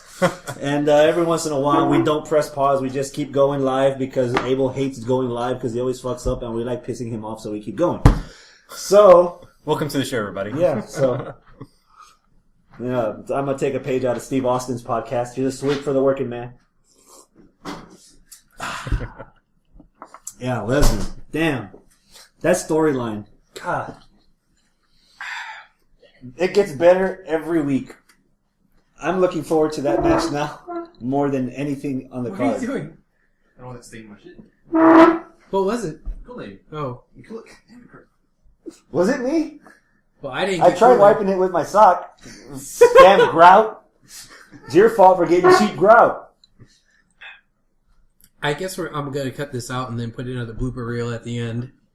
Sure. Why Go for it. Chris pouring himself some Kool-Aid and then Yeah, that's awesome. dropping it on Travis's brand new flooring. This is Kool-Aid, the most sustainable fucking substance I know, man. Yeah. known to man.